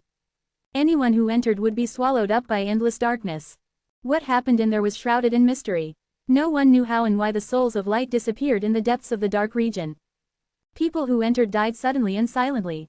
Their souls of light were lost and their bodies were left empty, like ships without a rudder. Everyone carried a deep and abiding fear of the dark region. It was terrible to lose your own soul. And so the souls of light wandering stage 13 would be careful to stay far away from the dark region. Hayam paused, analyzing the situation. The bridge should be within the dark region, he said. The 2 dark regions in stage 13 formed 2 semicircles, the ends of 2 arcs connected behind the Grand Sky Temple. At Hyam's words, those from the Oneness Sky Palace stopped in their tracks. They even took several steps back, as though retreating from some horrible monster awaiting them on the bridge. However, the 9 Li people stepped confidently onto the wooden bridge. Hutton said, "It's true that the bridge is located within the dark region, but we're safe in the place with light." Zen followed Hutton forward onto the bridge. He looked around, his curiosity increasing at the sight of the mysterious light. Where does the light come from? It's so strange. According to number 9527, only those candles could light up the dark region. When Zen had first reached the entrance of the Grand Sky Temple, he'd been able to see the wooden bridge from a distance. He had wondered to himself if there were candles on the bridge. He couldn't see any candles now, which made him feel uneasy. Where was the light coming from? The light comes from something we can't see, Hutton replied calmly. They knew little about the dark region, and they had accepted that they would never unravel most of its secrets. Zen nodded, still observing the light. He knew that the candles could light up the dark region. But what were they made of? What else was in here? Dorothy followed behind Zen, and in turn she was followed by Hyam, Elvinia and the other disciples. The disciples were very scared, but they had finally come to the dark region which had never been explored before. If they could find a unique other shore token, their status would be greatly improved in the Oneness Sky Palace in the future. And so, dreaming of the possibilities, they cautiously stepped onto the wooden bridge. There was a creaking sound, followed by another, then another, as the souls of light walked on the bridge. No one knew for sure how long the bridge had been standing there, but it was clearly old, and over the years the wood had become slightly rotten. The souls of light were not heavy, and they moved very carefully to avoid straining the bridge. However, the wood creaked and strained with each step Zen took. Zen had a corporeal body and was thus the heaviest person on the bridge, so he held his breath as he stepped forward, thinking that the bridge could collapse at any time. "Thad, tread softly. If this bridge collapses, it will certainly make things more difficult for us," said Hyam with a wry smile. Zen nodded and moved slowly, treading as gently as possible. In this manner, the group moved slowly forward. They made their gradual way deeper and deeper into the darkness. A deathly silence surrounded them. The darkness pressed in on all sides, and although they kept moving forward, they still couldn't see the end of the wooden bridge ahead. The cold, eerie atmosphere strained the nerves of the disciples on the bridge. Suddenly, one of the disciples cried out, "What happened? The temple is gone." The disciple hadn't been able to resist looking backwards, and what he saw stunned him.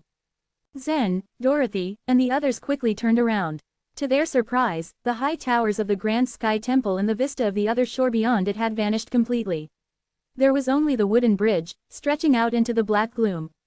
Absolute darkness lay ahead of them and behind them. I want to go back," said a disciple, unable to conceal his fear. He was a follower of Elvinia from the Phoenix Palace. He had been reluctant to explore the Grand Sky Temple, but he came because his duty was to protect Elvinia. He had been even more hesitant about following her here into the dark region. He had encountered many hardships so far, but with the help of other disciples, including those from other races, he was still alive. He had hoped that he would be able to leave safely after exploring the Grand Sky Temple, but this quiet, dark bridge somehow seemed more dangerous than anything they had previously encountered. Elvinia glanced indifferently at him. "All right, you can turn back on your own," she said coolly. She always looked down on cowards. The disciple said nothing, but he didn't move. Going back alone seemed like a risky option. Who knew what he would encounter by himself? Zen intervened, speaking in a composed voice intended to calm the others. "The Grand Sky Temple can't have disappeared. Perhaps our eyes are just deceiving us. Let's keep pressing forward and see what happens." Although it was Hutton and the other 9 Li people who led the way, Zen was the unspoken leader of the group. He was the only corporeal body on the other shore. If something bad happened, everyone knew that they must turn to Zen for protection. Hyam and Dorothy also spoke soothingly to the others, building their courage. Then everyone continued on their journey. The light on the bridge was unevenly distributed. At some points the light seemed bright, but after a few steps, the light dimmed and flickered. This supported what Hutton told them. The light must come from candles, but they couldn't see them from where they stood. The bridge still creaked loudly with every step Zen took. Zen walked as slowly as he could, testing every plank before he placed his foot down, but no matter where he stepped, the bridge still creaked. It made him tense, but he was determined to continue forward. The group moved without talking, and the only sound in the infinite darkness surrounding them was the creaking of the bridge. However, after a few minutes, those closest to Zen heard a new sound. They tilted their heads, trying to identify the strange sound. It was distinct from the creaks, but it seemed to come only when Zen was moving. It was as if bugs were eating the wooden boards of the bridge. Zen, Hutton and Hyam were the ones who had noticed the new sound first. "Stop," Hutton said sharply. "Listen, do you also hear that sound? Can you tell what it is?" Hyam asked. Zen stopped moving, and the sound disappeared. "What sound are you talking about? Brother, don't scare me," Sally said, her voice trembling. The environment of the 9Li race had made its people strong, but after all Sally was still quite young. "The noise only comes when I move," Zen said softly. He took a step forward. The bridge creaked, and beneath that creak was the distinct sound of something unfamiliar. This time, everyone on the bridge heard it clearly. "It seems that there is something under the wooden bridge." "What is that? Is something following us? Oh my goodness, it must be a monster of the dark region." The disciples spoke in hushed, panicked voices, looking around them fearfully at the darkness. Dorothy couldn't help but lean towards Zen. Although Elvinia was scared, she still looked around the wooden bridge, squinting her eyes. "It's down there," said Zen. "Something is following us." He held onto the railing of the wooden bridge and looked down over the side, into the black chasm below. The planks of the wooden bridge were wider than the railings on each side. This made it impossible to probe what was under the bridge simply by leaning over the edge. The underside of the bridge was shrouded entirely in impenetrable darkness. Nobody could explore it just by using their spiritual sense. Everyone was anxious and afraid. All of a sudden, Hutton, who was in the lead, spoke in a low and urgent voice, "Thad, look behind us." Zen, Dorothy, Sally, and Elvinia turned their heads. To their horror, a black tail was visible on one side of the wooden bridge. The tail was as slender as a rope, and tapered to a sharp hook at the tip. Without making any sound, the tail flicked and moved towards a disciple who stood in the rear of the group. Chapter 2873, Human Monkey Monsters. Evidently, the one who stood on the far end of the line had no idea about what was going on. Naturally, when everyone turned to look at him, he became cautious. Suddenly baffled by the unwanted attention, he began to eye himself up. As he glanced sideways, his gaze fell on the black tail, which caused him to stiffen up. Although he had no clue what it was, there was a high probability it came from under the wooden bridge. If so, then it must have been a creature from the dark region. Even though he tried his best to remain calm, the situation at hand required a lot of wits to do so. His soul of light couldn't help but have a strong fluctuation out of fear. "Help, someone, please help me," he shouted, but in a low voice for a few people near him to hear. When the other disciples close to him noticed the tail, they were too scared to approach him and help. Now that they didn't want to alarm the creature, they had to walk on the wooden bridge with careful steps. When he realized his calls were all for naught and no one would come to his aid, the disciple paced anxiously to get as further away from the tail as possible. But just as he moved, the tail with a hook shot up in the sky. It began to spiral in the air before it aimed itself towards the disciple. "All of you get down now," Zen shouted on top of his lungs. Then, he dashed towards the tail while jumping over the heads of the disciples. These souls of light were powerful. However, they were not strong enough to fight against the monsters that resided on the other shore. What was more frightening was the fact that this creature was from the dark region. No one but Zen could handle a situation such as this. When Zen's words rang in the ears of the disciple, he instinctively ducked in time for the tail to miss its target. But now, Zen had only managed to pass over Elvinia's head. He was still far away from the reach of that disciple. The tail, on the other hand, was much more flexible in its movements than anyone could have imagined. Although it missed, the tail did not seem to retreat. Instead, it went around the bridge. The disciple who had been lying on the bridge had no space left to go. He was surrounded. The teammates of the disciple watched in horror as the creature from the dark region pierced his soul of light and moved out of the bridge. In an attempt to rescue him, Zen jumped up in the air and reached his hand out to grab a hold of the disciple. But the tail seemed to have eyes of its own and had seen Zen approach it swiftly. Suddenly, it swept right to lead Zen in the wrong direction and bypassed him. With quick movements, the creature shrank into the darkness under the bridge with the disciple still in its grasp. Desperate shouts of help were heard from the disciple when his soul of light was first pierced. His voice was loud in this quiet space and could be heard far and wide. But the moment he disappeared into the darkness, it was as if it had swallowed him as his cries for help left with him. Only the trembling sound of the wooden bridge could be heard as everyone fell into a deep silence. Zen had almost broken the rotten wooden bridge from his jump. It must be a monster of the other shore. Habir has been dragged down. I think it killed him. What is that thing? The disciples snapped out of their confusion and began to panic all at once. The problem is that monster is right below us, Hayam said with a frown while pointing his finger downwards. The light on the bridge was unable to light up the underneath. Moreover, they knew nothing about the dark region, which was why they had no idea how to deal with the monster. Hutton, do you know what it is? Zen asked, looking rather serious. After all, among them, the 9 Li members were the only ones who knew this place. Hutton shook his head and replied, sorry, I don't know much about the dark region. I only have some clues about going through the Grand Sky Temple. The members of the 9 Li race had never expected to encounter such a crisis. There is a possibility that the monster won't come for us, right?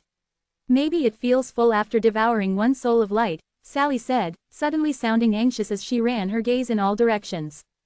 Sally, Hutton's face visibly darkened as he yelled at her, this is not the time to utter such nonsense. However, Zen walked up to Hutton and calmed him down by placing his hand over his shoulder. He spoke in a solemn voice, there is no need to get all worked up. What Sally said might be true. I know we are not able to figure out the monster's purposes yet. But, it is possible that its target is to eat up your souls of light. Zen didn't include himself in the possibility now that he was a physical body. But he did not know the limits of power this creature contained, so he was unsure whether this monster was able to swallow his physical body or not. It would be in our favor if it was full after snacking on one soul of light. However, I have a strong hunch it won't leave us alone just yet. Hayam said with low spirits as he hung his head. Hearing his painfully honest words, everyone felt a cold chill run down their spines. Out of fear, the disciples of the Oneness Sky Palace prepared for the reappearance of the tail. They all began to release their spiritual sense. Having no other choice, they began to advance forward. With fearful steps, they set out for their destination once more. However, this time, their formation differed from that of before. Hayam and the members of the 9 Li race led the group forward while Zen remained in the middle of the troops. With this strategy, Zen could be able to guard them against all attacks, whether from ahead or behind. As they walked along the wooden bridge, they had covered a long distance without encountering the monster. Their hearts heaved a sigh of relief as they felt like they were out of danger. Maybe, Sally was right. The monster might be full after swallowing one soul of light. Just as everyone relaxed their tensed bodies, they heard many noises from behind. Da, da, da, the noises sounded as if there were hundreds of monsters running under the wooden bridge. Elvinia, Hutton, and the others froze in place. Their faces turned white as a sheet out of fear, and their souls of light trembled unsteadily. Da, da, da, after every passing second, the noises drew closer and closer. It would only be a matter of seconds before the monsters reached their feet. The constant running of the creatures caused the wooden bridge to shake continuously. It was hard enough for them to fight against a single monster from the dark region, let alone dozens or hundreds of them. The group had already lost all their morale and let down their guards in defeat. However, Zen remained calm. He clenched his fists and began to concoct a countermeasure in his mind. Da, da, da, the voice under the bridge was only a few inches away from the group.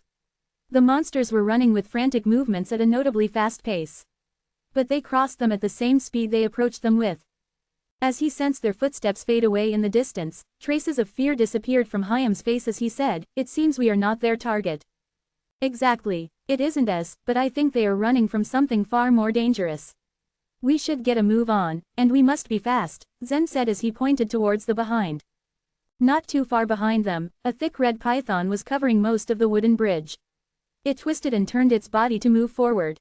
Sometimes, it would move towards the darkness to camouflage itself, and occasionally it would show up on the bridge. In front of the python were a few monsters. From their appearance, they seemed to be half human and half monkey. As the python slithered its way towards them, they galloped wildly to get away from it. Their tails were exactly the same as the one that pulled the disciple into the darkness. It was apparent that they were the monsters that hid under the bridge. Splash! Of course, these human-monkey monsters' movements were remarkably agile, but it was still hard for them to escape the clutches of the python. Every time the red python looked up and clenched its teeth towards them, a human-monkey monster would be swallowed whole into its stomach. After gobbling up several human-monkey monsters, the red python raised its head to scout its next prey. Its huge tongue slithered out of its mouth when it discovered Zen and the others. Hiss! Without wasting a moment, the red python went around the wooden bridge and crawled forward at an incredibly fast speed. Hurry, Let's go now. At this point, they could all agree on one thing: to run and escape as further away as possible from this creature. However, the power of the souls of light had their limitations. In terms of speed, they couldn't compare with a physical body. Zen felt anxiety build up in his body as he noticed the souls of light would struggle to keep up with him. At this rate, the red python would catch up to them in seconds and devour them one by one. Under such circumstances, he suddenly thought of a plan and shouted towards them, "Quick! All of you grab onto each other. I will drag all of you with me as I run." Chapter 2874, To Cross the Bridge. Zen knew that the souls of light weighed almost nothing. As the width of the bridge could only allow 2 people walk on it side by side, the people of the 9 Li race and the Oneness Sky Palace had been marching in 2 rows, moving forward along the bridge. Now they each grabbed onto whoever was in front of them, so that the whole group was connected. Zen moved to the front of the line and grabbed the hands of Hutton and Sally. There was a whooshing sound. Everyone felt like a vice had gripped them by the arms and pulled them up forcefully. The souls of light were lifted into the air. "Hang on," Zen shouted. As they held on tightly to him and to each other, Zen stomped on the ground and increased the power beneath his feet. Earlier, he had been controlling his steps, trying to tread as lightly as possible, because he feared the bridge would not bear his power. However, as the red python glided by, he realized the bridge was not as fragile as it seemed. As he stomped down, the wooden planks under Zen started to sink. But the bridge did not break. Instead, the bridge bent down, then snapped back into place. Like a tight bowstring, the bridge bounced Zen away. The souls of light flew into the air but kept a tight grip on each other, forming a glowing line in the darkness. From a distance, it looked like Zen was flying a kite. The souls of light were disoriented at being tossed into the air. Some of them called out to each other, trying to fight their dizziness. "We're moving so fast. Where are we now? Careful, we might fall into the dark region." They could feel cool, dry winds sweeping through their souls in the air. The bridge creaked and groaned as Zen landed on it. As soon as he found his footing on the bridge, Zen rushed forward again. The red python seemed to have been caught by surprise at how fast these people were moving. It hissed loudly. The scales on its head crested, like a threatening coxcomb. The python slithered forward on the cramped bridge, increasing its own speed and gaining on Zen and the others. In the air, the disciples could see the snake catching up. They felt chills of fear at the terrible sounds made by the red python behind them. The speed of Zen's movement left the disciples behind him floating in a line that trailed upwards. The disciples at the furthest end of the line were at least 50 feet in the air. The disciples had fought to keep their grip on each other despite Zen's jarring quickness. Some of them were screaming. Most of them found it difficult to stay calm, especially as the red python seemed to be moving even faster than Zen. "Thad, hurry, it's coming closer. It's only 100 feet away. We're going to get eaten." Those words were from the disciples at the end of the line, who realized that they would be the first to get eaten if the red python decided to raise its head and snap its jaws at the line of flying souls of light. Zen didn't bother looking back. He could feel the rhythm of the red python's movement on the bridge and knew that it was about to catch up to him. Unfortunately, Zen couldn't fly on the other shore. He didn't waste energy on speaking. He just focused all his energy on moving forward. He was now running at his maximum possible speed. However, it wasn't fast enough. He still couldn't shake off the red python. Each time it raised its head, half of its body rose into the air. Its huge mouth opened to reveal sharp fangs and a forked tongue. The disciples closest to it were terrified. "Hold on," Zen shouted. The disciples gripped each other tightly as Zen swung his arms and flicked the line of souls forward. The red python had just reared its head. Its open jaws closed on nothing as the souls of light were sent flying forward. Zen had flicked the line of souls like a whip. The python let out a sound that was a mixture of roar and hiss. It had fully expected to bite down on the souls at the end of the line, and it slithered forward so quickly it looked like a long red blur on the bridge. "The python is much faster than I am. I can't outrun it much longer," Zen thought to himself. The red python lifted its head and snapped its jaw forward. It approached Zen and the others like a streak of red lightning. This time, Zen had no time to save the souls at the end of the line. He tried to flick them forward again, but the python was too fast. In an instant, its jaws had closed around 4 screaming disciples. In a panic, most of the remaining disciples lost their grip and fell to the bridge. Hyam shouted as he fell off the edge of the bridge. Fortunately, he managed to grab the railing of the bridge with one hand. Trembling, he pulled himself up. Everyone stopped and turned to face the red python. Now they had to fight. There was no chance to escape. The majority of the disciples were so terrified that they stood frozen in place, just gawking at the intimidating red python. Elvenia, Dorothy, and the members of the 9 race retreated cautiously, keeping a nervous, watchful eye on the python. They were frantically considering what they could do to fight against the python. But souls of light were no match for the creatures who lived on the other shore. Moreover, the python was a creature of the dark region. It was too strong for them. The python roared and opened its jaws to reveal long white fangs. It began to slither towards them, ready to devour more souls. The disciples kept backing up instinctively. But they knew in their hearts that the python was about to eat them. "Stand aside," Zen bellowed. Instantly, he turned into a giant version of himself. He was hundreds of feet tall now. Before the python could react, Zen reached down and grabbed it by the head. Even though Zen had activated the wild body, his power was not increased by much. Still, his size made it a fair fight between him and the python. The red python tried to open its jaws, but it was smothered in Zen's grip. It twisted and thrashed, but to no avail. Zen lifted the python into the air and threw it over the side of the bridge. The snake roared one last time. The red python fell into the infinite darkness, until they couldn't hear it anymore. Most of the people in the group, including Hyam, had never seen Zen change into a giant. They had been so focused on the python that they initially failed to recognize that the giant who had saved them was Zen. They stared at him for several moments, stunned, before coming to their senses. "Thad's thrown the red python off the bridge. I thought we were doomed. Dang, we lost 6 more disciples." They paused, remembering the 6 who had been killed by the python. Those who survived were grateful to Zen for saving them. If he had hesitated for even a moment, more of them would have died. "I don't know how deep the darkness goes. The python comes from the dark region, so it may not be killed simply by falling into the darkness. We should cross the bridge as soon as possible," Zen said. Everyone sobered up at Zen's warning. The 2 kinds of creatures they had met in the dark region were stronger than they had ever imagined, so it would not be wise to underestimate the place. Without Zen, even Hutton and his people would have given up already. They were not afraid of taking risks. But they would not court death in the face of impossible odds. "Let's keep going." They resumed walking forward on the bridge, trying to move as quickly as they could. They kept a sharp lookout for further threats, but it looked like the python might have scared those human monkey monsters away. They did not show up again. Indeed, compared to the tribulations of the first half, the second half of their journey across the bridge went very smoothly. After an hour, Zen saw the end of the bridge. The bridge led to a path on the ground, which was lit by a dim yellow light. Zen squinted. He saw that the path eventually became forked.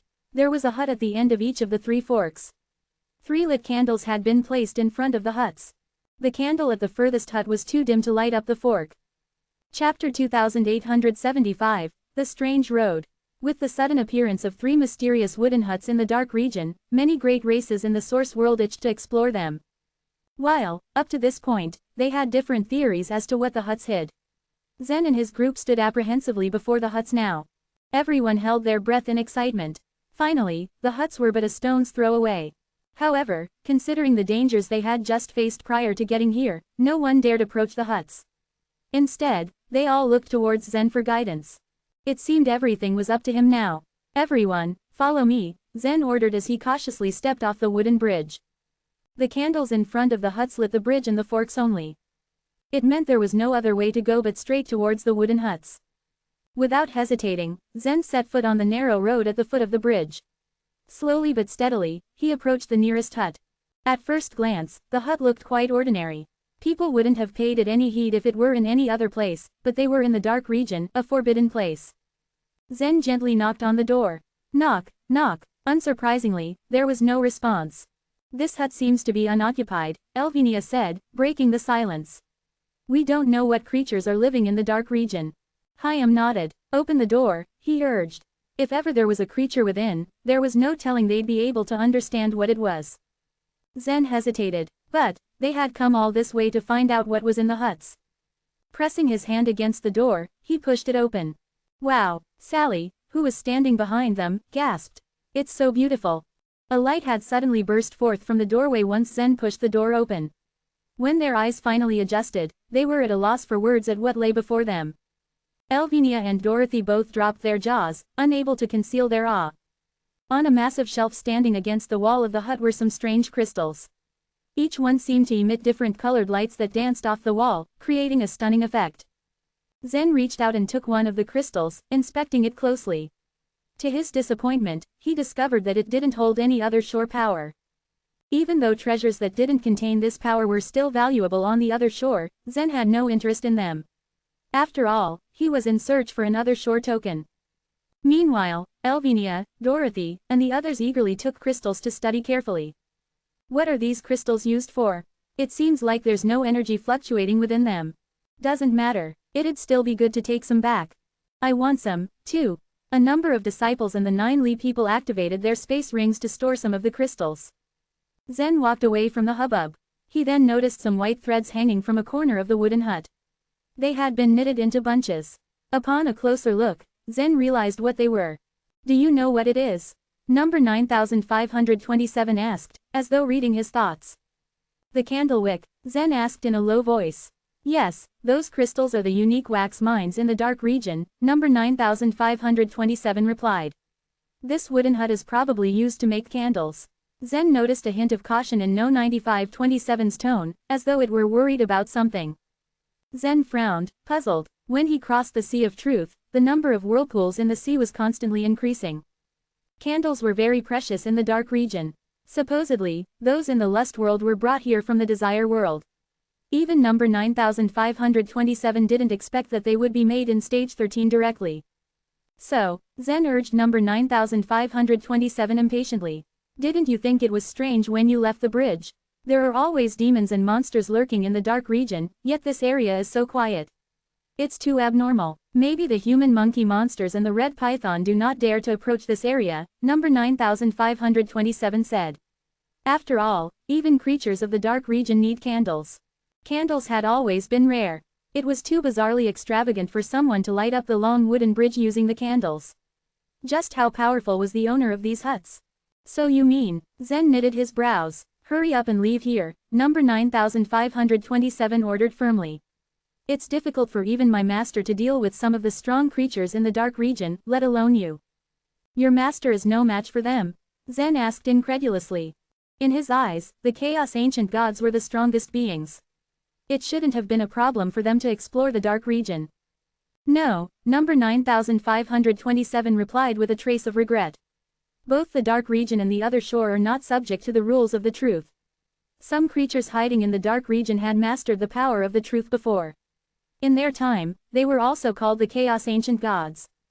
Although there was a slim chance those creatures would appear in stage 13, Zen was worried about the owner of the huts.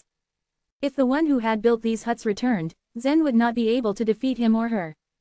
Put down all those crystals and let's get out of here, Zen barked to the others urgently. While many crystals were left on the shelf, even Elvinia and Dorothy had pocketed some. They were considerably rare treasures after all, though they didn't contain other shore power. Why should I put the crystals back? I don't think anyone will come back to the wooden hut. Why are you asking this?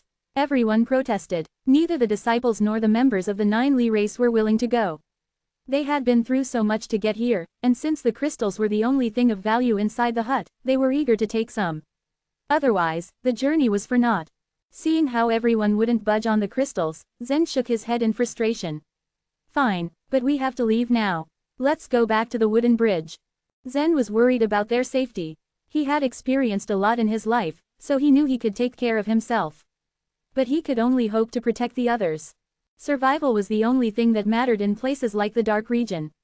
It wasn't worth it to lose a life over some shiny, new objects. Despite him not gaining anything new from this journey, he wasn't frustrated. More than anything right now, he just wanted to get out of here before the owner of the 3 wooden huts came back. With Zen's strained tone, it finally dawned on the others that danger was heading their way. They quickly followed Zen out of the wooden hut and headed down the road. The road wasn't long, and they should have reached the foot of the bridge in no time.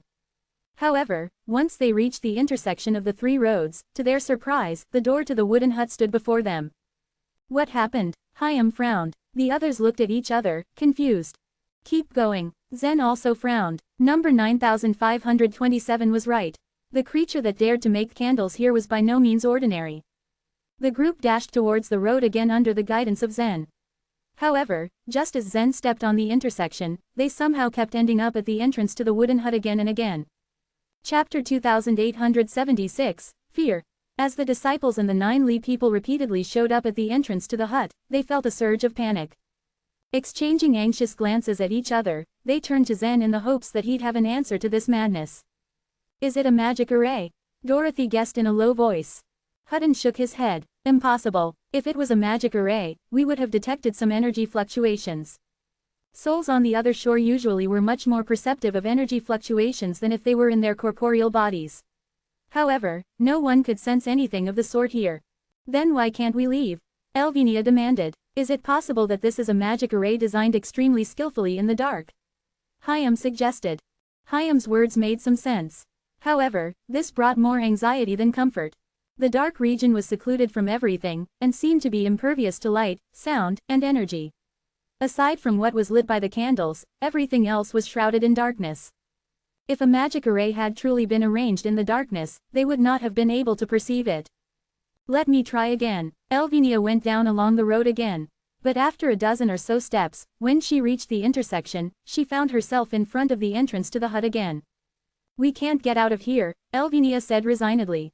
Zen frowned. Suddenly, the crystals came to mind. As number 9527 had said, the candles were precious in the dark region. So, it made sense that there would be countermeasures laid out to protect the crystals used to make them. Return all the crystals, Zen suddenly said. Previously, Zen had already asked them to return the crystals. But since everyone protested, Zen decided not to push it. Now that they were stuck there, it seemed they had changed their minds about the crystals. After all, getting out of there alive was more important than harboring some crystals of unknown use. So, they all obeyed Zen this time. They all went back inside the hut and returned the crystals. Once all was returned, they stepped outside the hut once more. Hutton volunteered this time. He walked along the road till he reached the intersection. Zen and the others held their breath as they watched him intently. If Hutton showed up at the wooden door again, they'd be doomed. I passed it, Hutton called out, waving his hands excitedly. Everyone let out a sigh of relief. Let's go. We really shouldn't stay here any longer, Zen urged. He still couldn't shake off his worry that the owner of the huts would show up. The others obeyed without the slightest hesitation. After what they'd just been through, they could tell the owner of the huts was not hospitable. Everyone trudged back to the wooden bridge along the road. Just as Hutton set foot on the bridge, he immediately sensed something wrong. He hastily jumped backward, accidentally knocking down 2 people from the 9 Li race. Hiss! A massive red snake reared its scaly head, biting off one end of the wooden bridge. Fortunately, Hutton had acted quickly. If he had jumped a second later, he would have been swallowed. Previously, this red python had been tossed off the bridge into oblivion by Zen. Although it had fallen pretty far down, it managed to survive. The whole time the disciples had been stuck in the intersection of 3 forks, the snake had slowly climbed along the walls of the mountain, hiding in the darkness. It had waited for Zen and his companions, poised and ready to strike. But much to its surprise, the one it had tried to bite managed to escape certain death. The others' jaws dropped, frozen in shock at what just happened. Suddenly, the python started slithering towards them. In their panic, they stumbled backwards in an attempt to retreat. In the blink of an eye, the red python had crossed the bridge. It opened its mouth to take a bite out of the 2 unfortunate 9 Li people who had just been knocked over. As they were about to be swallowed whole, a black shadow suddenly shot down from the sky. Bang! Zen landed in front of the 2 9 Li people to defend them. After he activated his wild god power, his eyes flashed at the massive python that loomed before him. Zen's body contained hundreds of divine megatons of force, so he could face the beast before him. With a stomp of his foot, the python's open mouth was snapped shut. Leave now, Zen shouted to the 2 men of the 9 Li race. I can't hold on much longer. When Zen had fought the red python before, he had only managed to throw it off the bridge. In fact, the snake was actually stronger than him. Hiss! The snake writhed under Zen's foot angrily. How could a mere human trample its head? It raised its tail and violently whipped at Zen. Even though the others were at a considerable distance, they felt the force of the snake's tail. Terror spread across their faces as they worried for Zen's fate. The power contained within it was likely to reach several thousand divine megatons.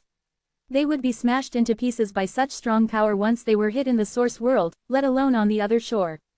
How would Zen possibly survive the force of the python's tail? Fortunately, Zen was quick-witted.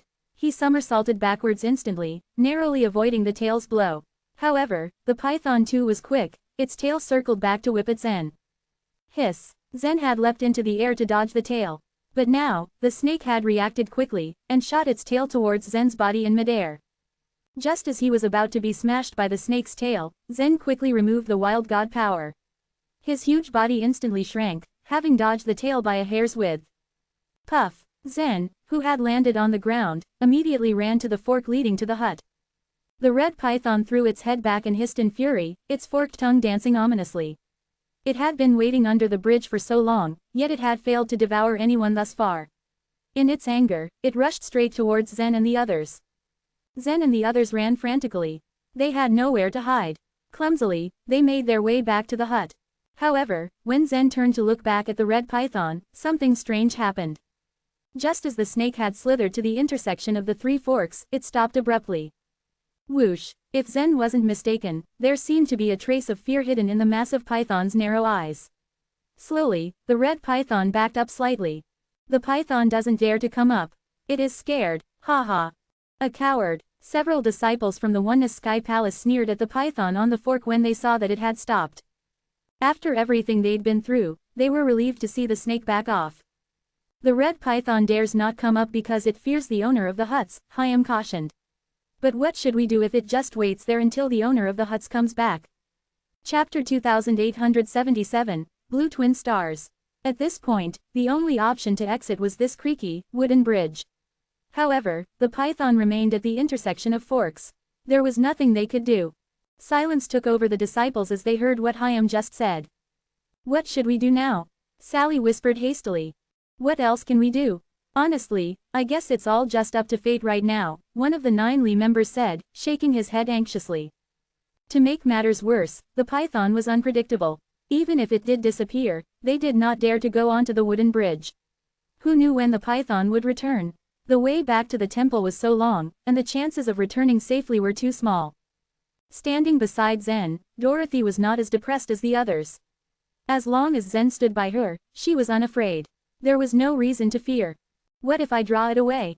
Zen asked the bunch. Dorothy thought about it quickly and then shook her head in disagreement. You're no match for this python. Moreover, even if you can lure it away, how far can you go? You couldn't go into the dark, right? Then after it finishes you, it will come back for us. We would die as well. I can lead it into the dark region, Zen said. I know. Dorothy nodded, thinking of the candles in her space ring. She already had a rough idea what was the use of these candles. But your speed can't compare with the pythons, and there are so much more threats in the dark region. The result will be the same.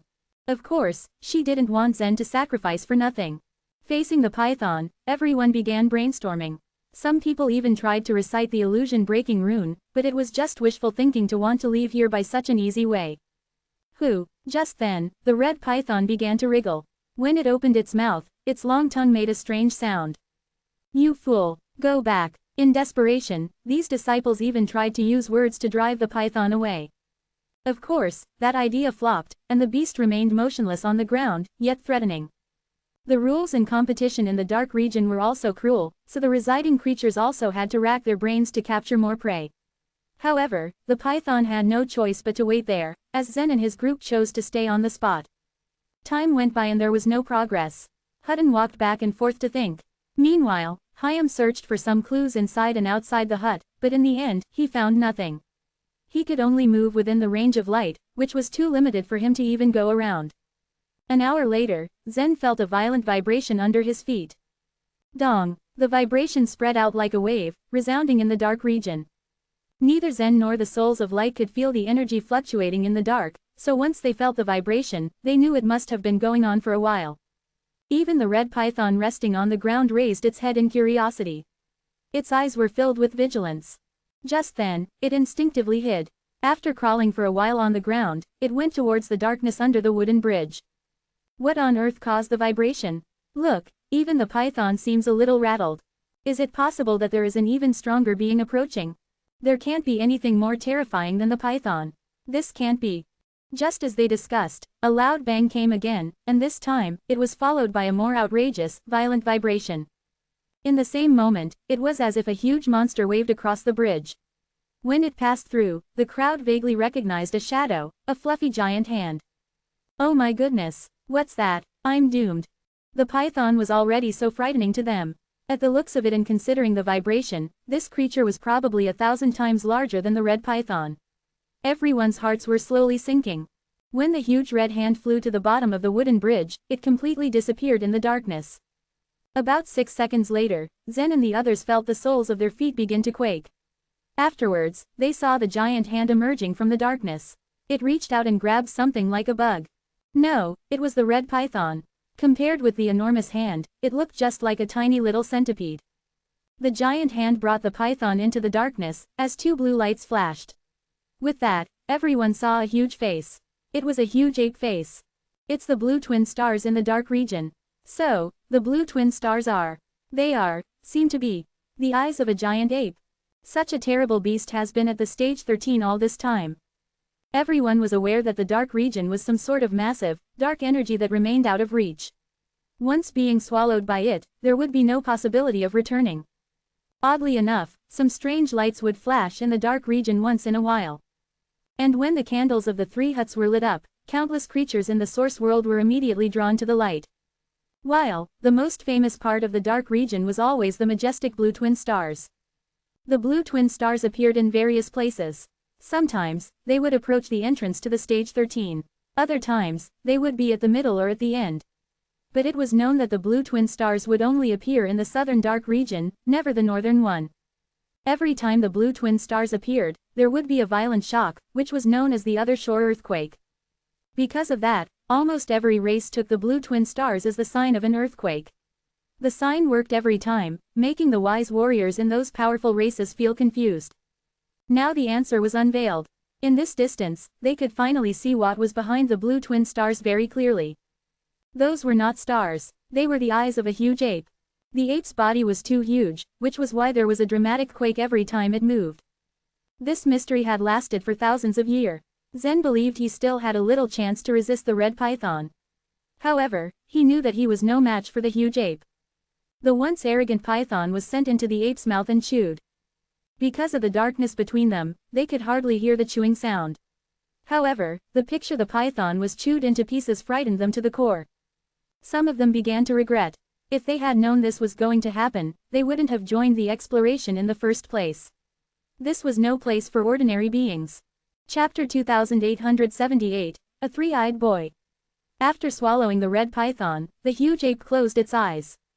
That was the last they saw of it as its face naturally blended into the darkness and disappeared.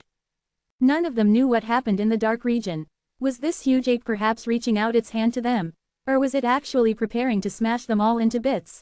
Dorothy grabbed Zen's hand in fear while Elvinia continued to look around nervously.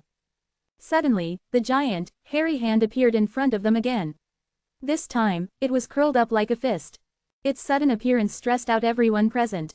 Some warriors of the Oneness Sky Palace and the 9 Li race even trembled in fear. Zen himself felt the domineering pressure that emanated from this giant fist. To their surprise, however, the giant fist did not slam down to smash their fragile souls. Instead, it slowly descended, like it was dragging something in its hold. They watched the fist unfurl and reveal to them a boy. He looked like any other 8-year-old human boy, save for one unique feature. A third eye, right in the middle of his forehead. Zen couldn't help but stare. The little boy was injured. Zen could see that both his shoulders were broken and the left side of his face was bleeding. However, he didn't seem to be in any pain. I was fighting with those black monkeys when I found that I caught the fish. You're such a bummer, the three-eyed boy whined, stomping his foot and shaking his head. Fish, Zen's and Hyam's hearts both trembled in fear. The light from the 3 huts had felt like a trap. It was just so convenient. A shining road, a stable-looking bridge, and 3 lit huts. There were times when clarity was only granted after experiencing a disaster. This situation right now seemed to be a fair example. None of them really knew anything about the dark region, after all. Excuse me, what do you mean by fish? Hutton asked, respectfully cupping his hands to the boy. A powerful ape was under this 3-eyed boy's control, which meant that he wasn't anyone that should be trifled with. Hutton knew he had to be careful of what he said. I mean you guys, the 3-eyed boy answered. He then suddenly sprang up from the huge palm and sniffed the air. You're all weak, too weak. The 3-eyed boy meant what he said. These souls of light were terribly weak. Even the ants of the dark region were 100 times stronger than them. As he sniffed, his eyes caught Zen and a strange expression flashed on his young face. Huh, at least there's a body here. I don't know how you entered the other shore. But since you're here, just stay. The others can just go to perdition. The way this three-eyed boy casually sentenced death upon these souls of light stumped everyone present. All of them took a step back, their breath surging from this threat. They knew there was no way they could defeat this formidable opponent, but that didn't mean they were going to give up that easily. Hutton and his group once again showed the shadow with 3 heads and 6 arms, Elvinia's soul burned with golden flames, and Dorothy's necklace of mystic soul emanated power in waves. Swish, splash, whoosh, their joint attack was formidable. Nobody in Stage 13 would dare confront this attack head-on, save for Zen's body. However, it was still too weak against this formidable opponent. Without even lifting a finger, the three-eyed boy summoned a ray of light out of his third eye, forming a green hoop that began to circle the souls of light. Then their thirgies that had stimulated the powerful force disappeared. As the group's attack was blocked, Zen took this chance to rush towards the boy. Zen's attempt made the boy sneer. He tilted his head as if inviting him to come closer. Just as Zen was an arm's length away, the boy suddenly reached out and grabbed his right hand. With minimal movement, he flipped Zen over and smashed him onto the ground. Bang! Previously invincible Zen found himself powerless against this three-eyed boy. After tossing his assailant into the ground, the boy once again released a ray of green light from his third eye. Puff, puff, puff, puff. This light pierced through all the warriors' chests, forming a gruesome string of souls. Pierced by this strange light, the warriors found themselves no longer in control of their souls and could only stare at the three-eyed boy in shock. Only Elvinia's soul of light was left behind. Your soul fire is useful, so you can stay, the boy told her. The rest will go to perdition now. However, before the boy could exterminate everyone, Zen found the strength to shout. Stop. The boy pouted, his eyes full of malice as he looked at Zen. Do you actually think you're qualified to stop me? As soon as he said that, the green light on his third eye flashed and a soul of the 9 Li race began to get sucked in. Todd. This grisly sight of their member dying caused great pain and sadness to Hutton, Sally, and the others. Unfortunately, they had no means to resist. Since Elvinia and I are fish, we must be useful to you. We'll do whatever you ask, just don't kill them. Zen cried out, eager to negotiate with the boy. To kill them or not to kill them, the choice is all mine to make, not yours. At the end of the day, you will still have to serve me, the boy said with a shrug as another person's soul of light shrank and was sucked into the green light. You kill one more person and Elvinia and I will kill ourselves rather than serve you, Zen demanded, meeting eyes with Dorothy who stood not far away. Dorothy stared blankly at Zen. His words touched her heart. One more soul and it would be her turn to get sucked into the green light. Dorothy didn't really feel any fear in dying, but she still appreciated his gesture. Zen. Elvinia didn't really want to give up her life, but she couldn't refute Thad's words. Hearing what Dorothy called him though stunned her. Zen, Elvinia repeated, staring at Thad with suspicion. The three-eyed boy did not care for these souls of light, which was why he was making quick work of exterminating all of them. That elaborate trap he had set up took a lot of time along with waiting for actual victims to show up. Now that he managed to fish up Zen and Elvinia, there was no way he was willing to let go of them. He had no way of knowing when the next group of creatures would break into the Grand Sky Temple, and he might have to wait for another long while. Most importantly, Zen's body was extremely rare and valuable. It was at that moment that the three-eyed boy finally hesitated. Chapter 2879, Hint. The three-eyed boy hesitated for barely a second, but Zen caught it immediately. He poured all efforts into arranging the 3 huts and this wooden bridge. Clearly, he didn't want to get nothing. If you let them go, Elvinia and I will work for you. No complaints. I promise they won't dare tell anyone what they've seen here. Zen looked at the boy in earnest, showing his sincerity. To that, Dorothy stared at Zen blankly. She had stayed by Zen's side for a long time on the other shore. He had always managed to get rid of the obstacles before him and marched forward as an invincible soldier. But when he did meet someone he knew he couldn't defeat, he chose to sacrifice himself to make a feasible compromise. It was something that never would have even occurred to Dorothy. The three-eyed boy gave it a thought for a moment before sneering. I don't care if they tell anyone else. So long as you two stay. With that, the eye on his forehead closed shut, making the green light that strung the souls of light together disappear. Everyone was then released from the hold of manipulation. Get out of here, he pointed toward the wooden bridge. With him and the giant ape there, no other creatures of the dark region dared to approach the wooden bridge. It was a safe route for them to return to the Grand Sky Temple.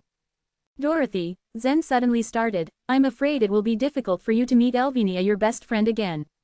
This statement had Elvinia feeling confused. Dorothy was by no means her best friend. She had no clue as to what Zen was planning.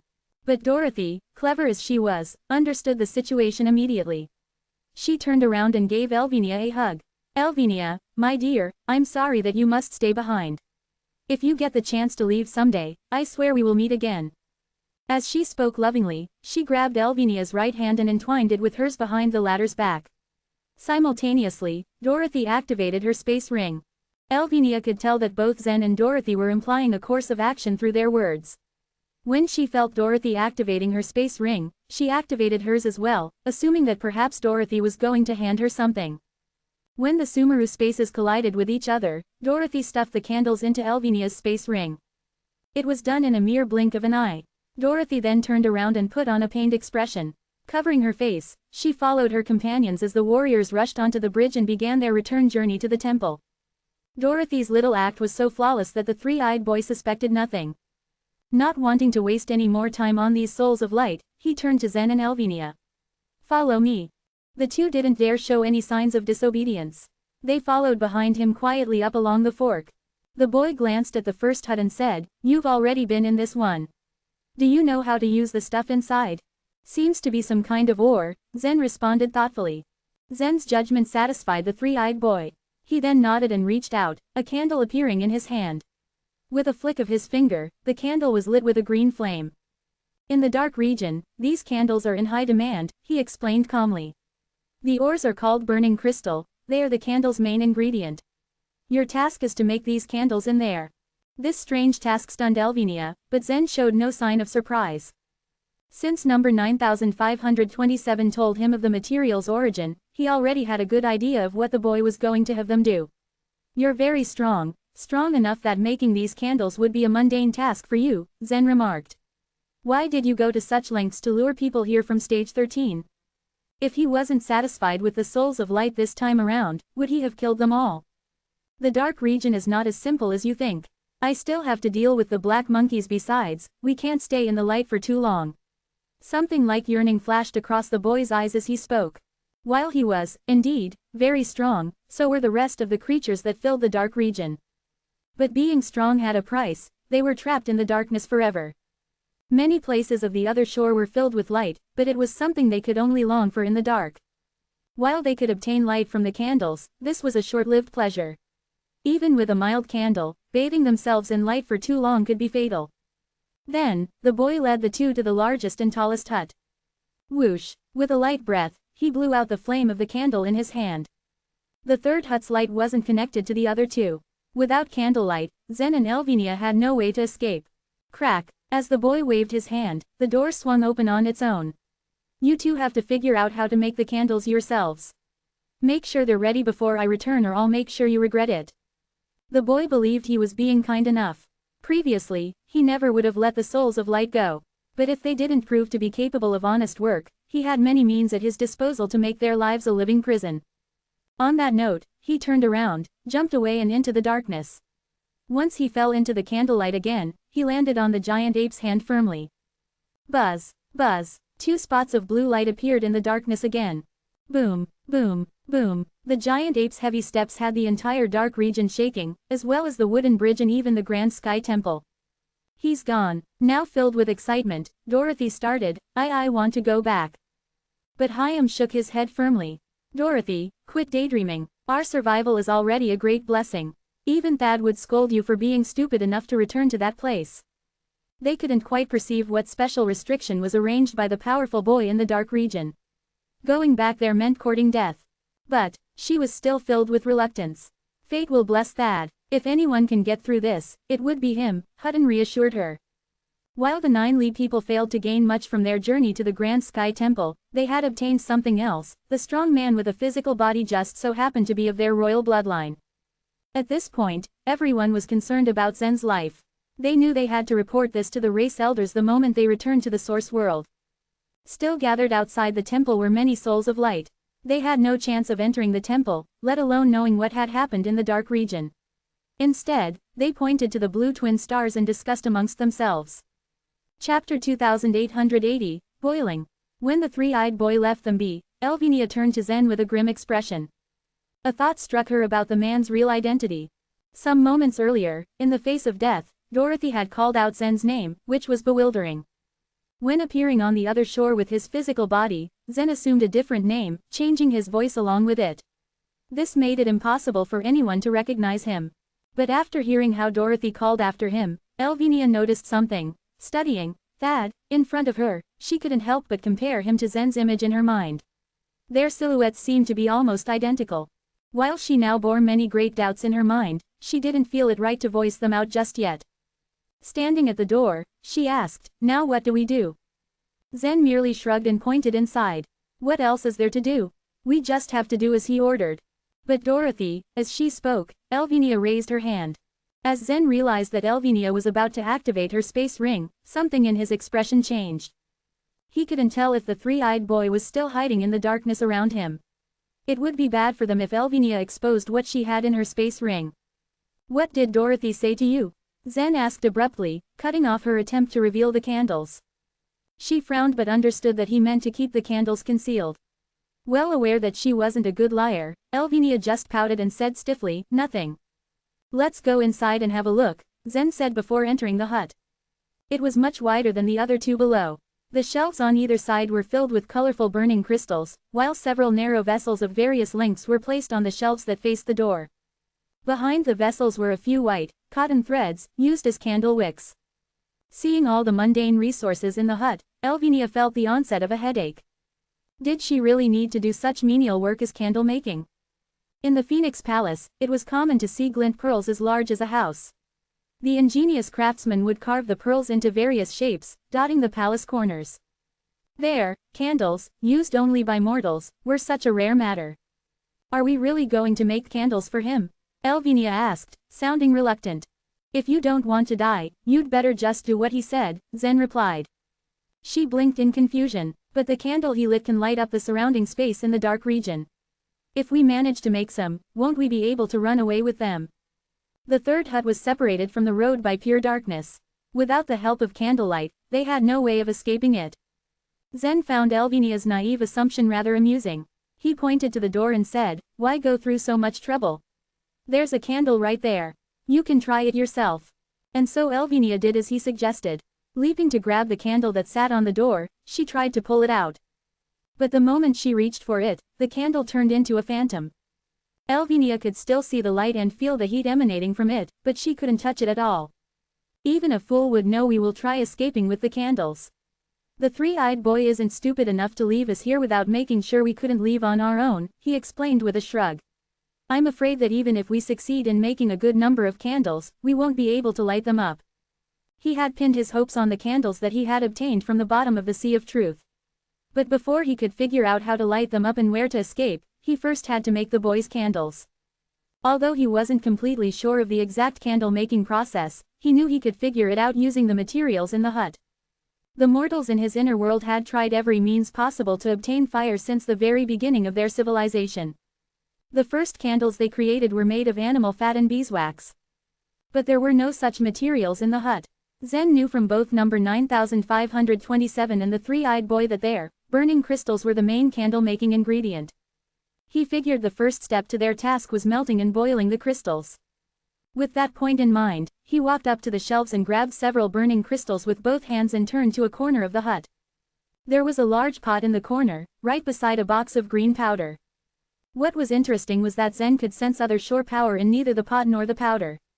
Everything on the other shore supposedly contained a certain amount of other shore power, including every grain of sand on the ground. Since matters within the hut did not contain such power, Zen figured they were collected from the dark region.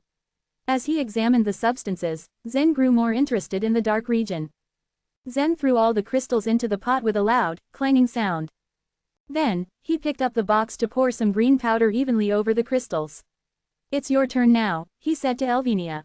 "What should I do?" she asked, confused. "The three-eyed boy left you here because you can use soul fire. He might have already tried to kill you, otherwise," Zen explained. "The crystals need to be melted and boiled by your soul fire, that is your role here." Silently, she nodded and got to work. With a flick of her right hand, a golden whip rolled out from her sleeve. The golden whip was created by her divine flames. Under her control, it turned into a light yellow flame that burned under the large pot. From the side, Zen observed the process. The burning crystals didn't show signs of melting anytime soon, but when the green powder was heated, it integrated quickly into the burning crystals. Zen's brows shot up. He thought it would take more time for the crystals to start melting. While he was deep in thought, Elvinia suddenly broke the silence. My soul fire is not very powerful. The sudden shift in topic was unexpected, but Zen smiled and said, well, your soul fire is powerful enough on the other shore. Even a Frain's soul fire is far less powerful than yours. I know someone with flames much more powerful than mine. If she employs her preternatural fire on the other shore, I bet it would have power much greater than the divine flames of the Sun Crow race, Elvinia explained calmly. Really, is there someone in the source world with flames more powerful than yours? Zen was doubtful about it. The divine flame of the Sun Crow race was the most powerful flame he had ever witnessed in the entire source world. Of course, there is, Elvinia laughed. My disciple's preternatural fire is both unique and miraculous. When my mother activated it with her secret skill, the fire nearly burned up the entire Phoenix Palace. It's incredibly powerful. My disciple suffered from her own fire's counterattack and almost. As Zen listened to Elvinia's words, he stared intently at the burning crystals in the pot. They gradually showed signs of melting. But his brow shot up at the mention of Elvinia's disciple. Elvinia is still so young herself. When on earth did she accept a disciple? He wondered to himself, but on second thought, he recalled once hearing Laquisha, Lavender, and Nellie addressing her as Little Master during his visit to the Phoenix Palace. A disciple who possesses powerful flame, isn't she talking about Laquisha? He was taken aback by the sudden revelation.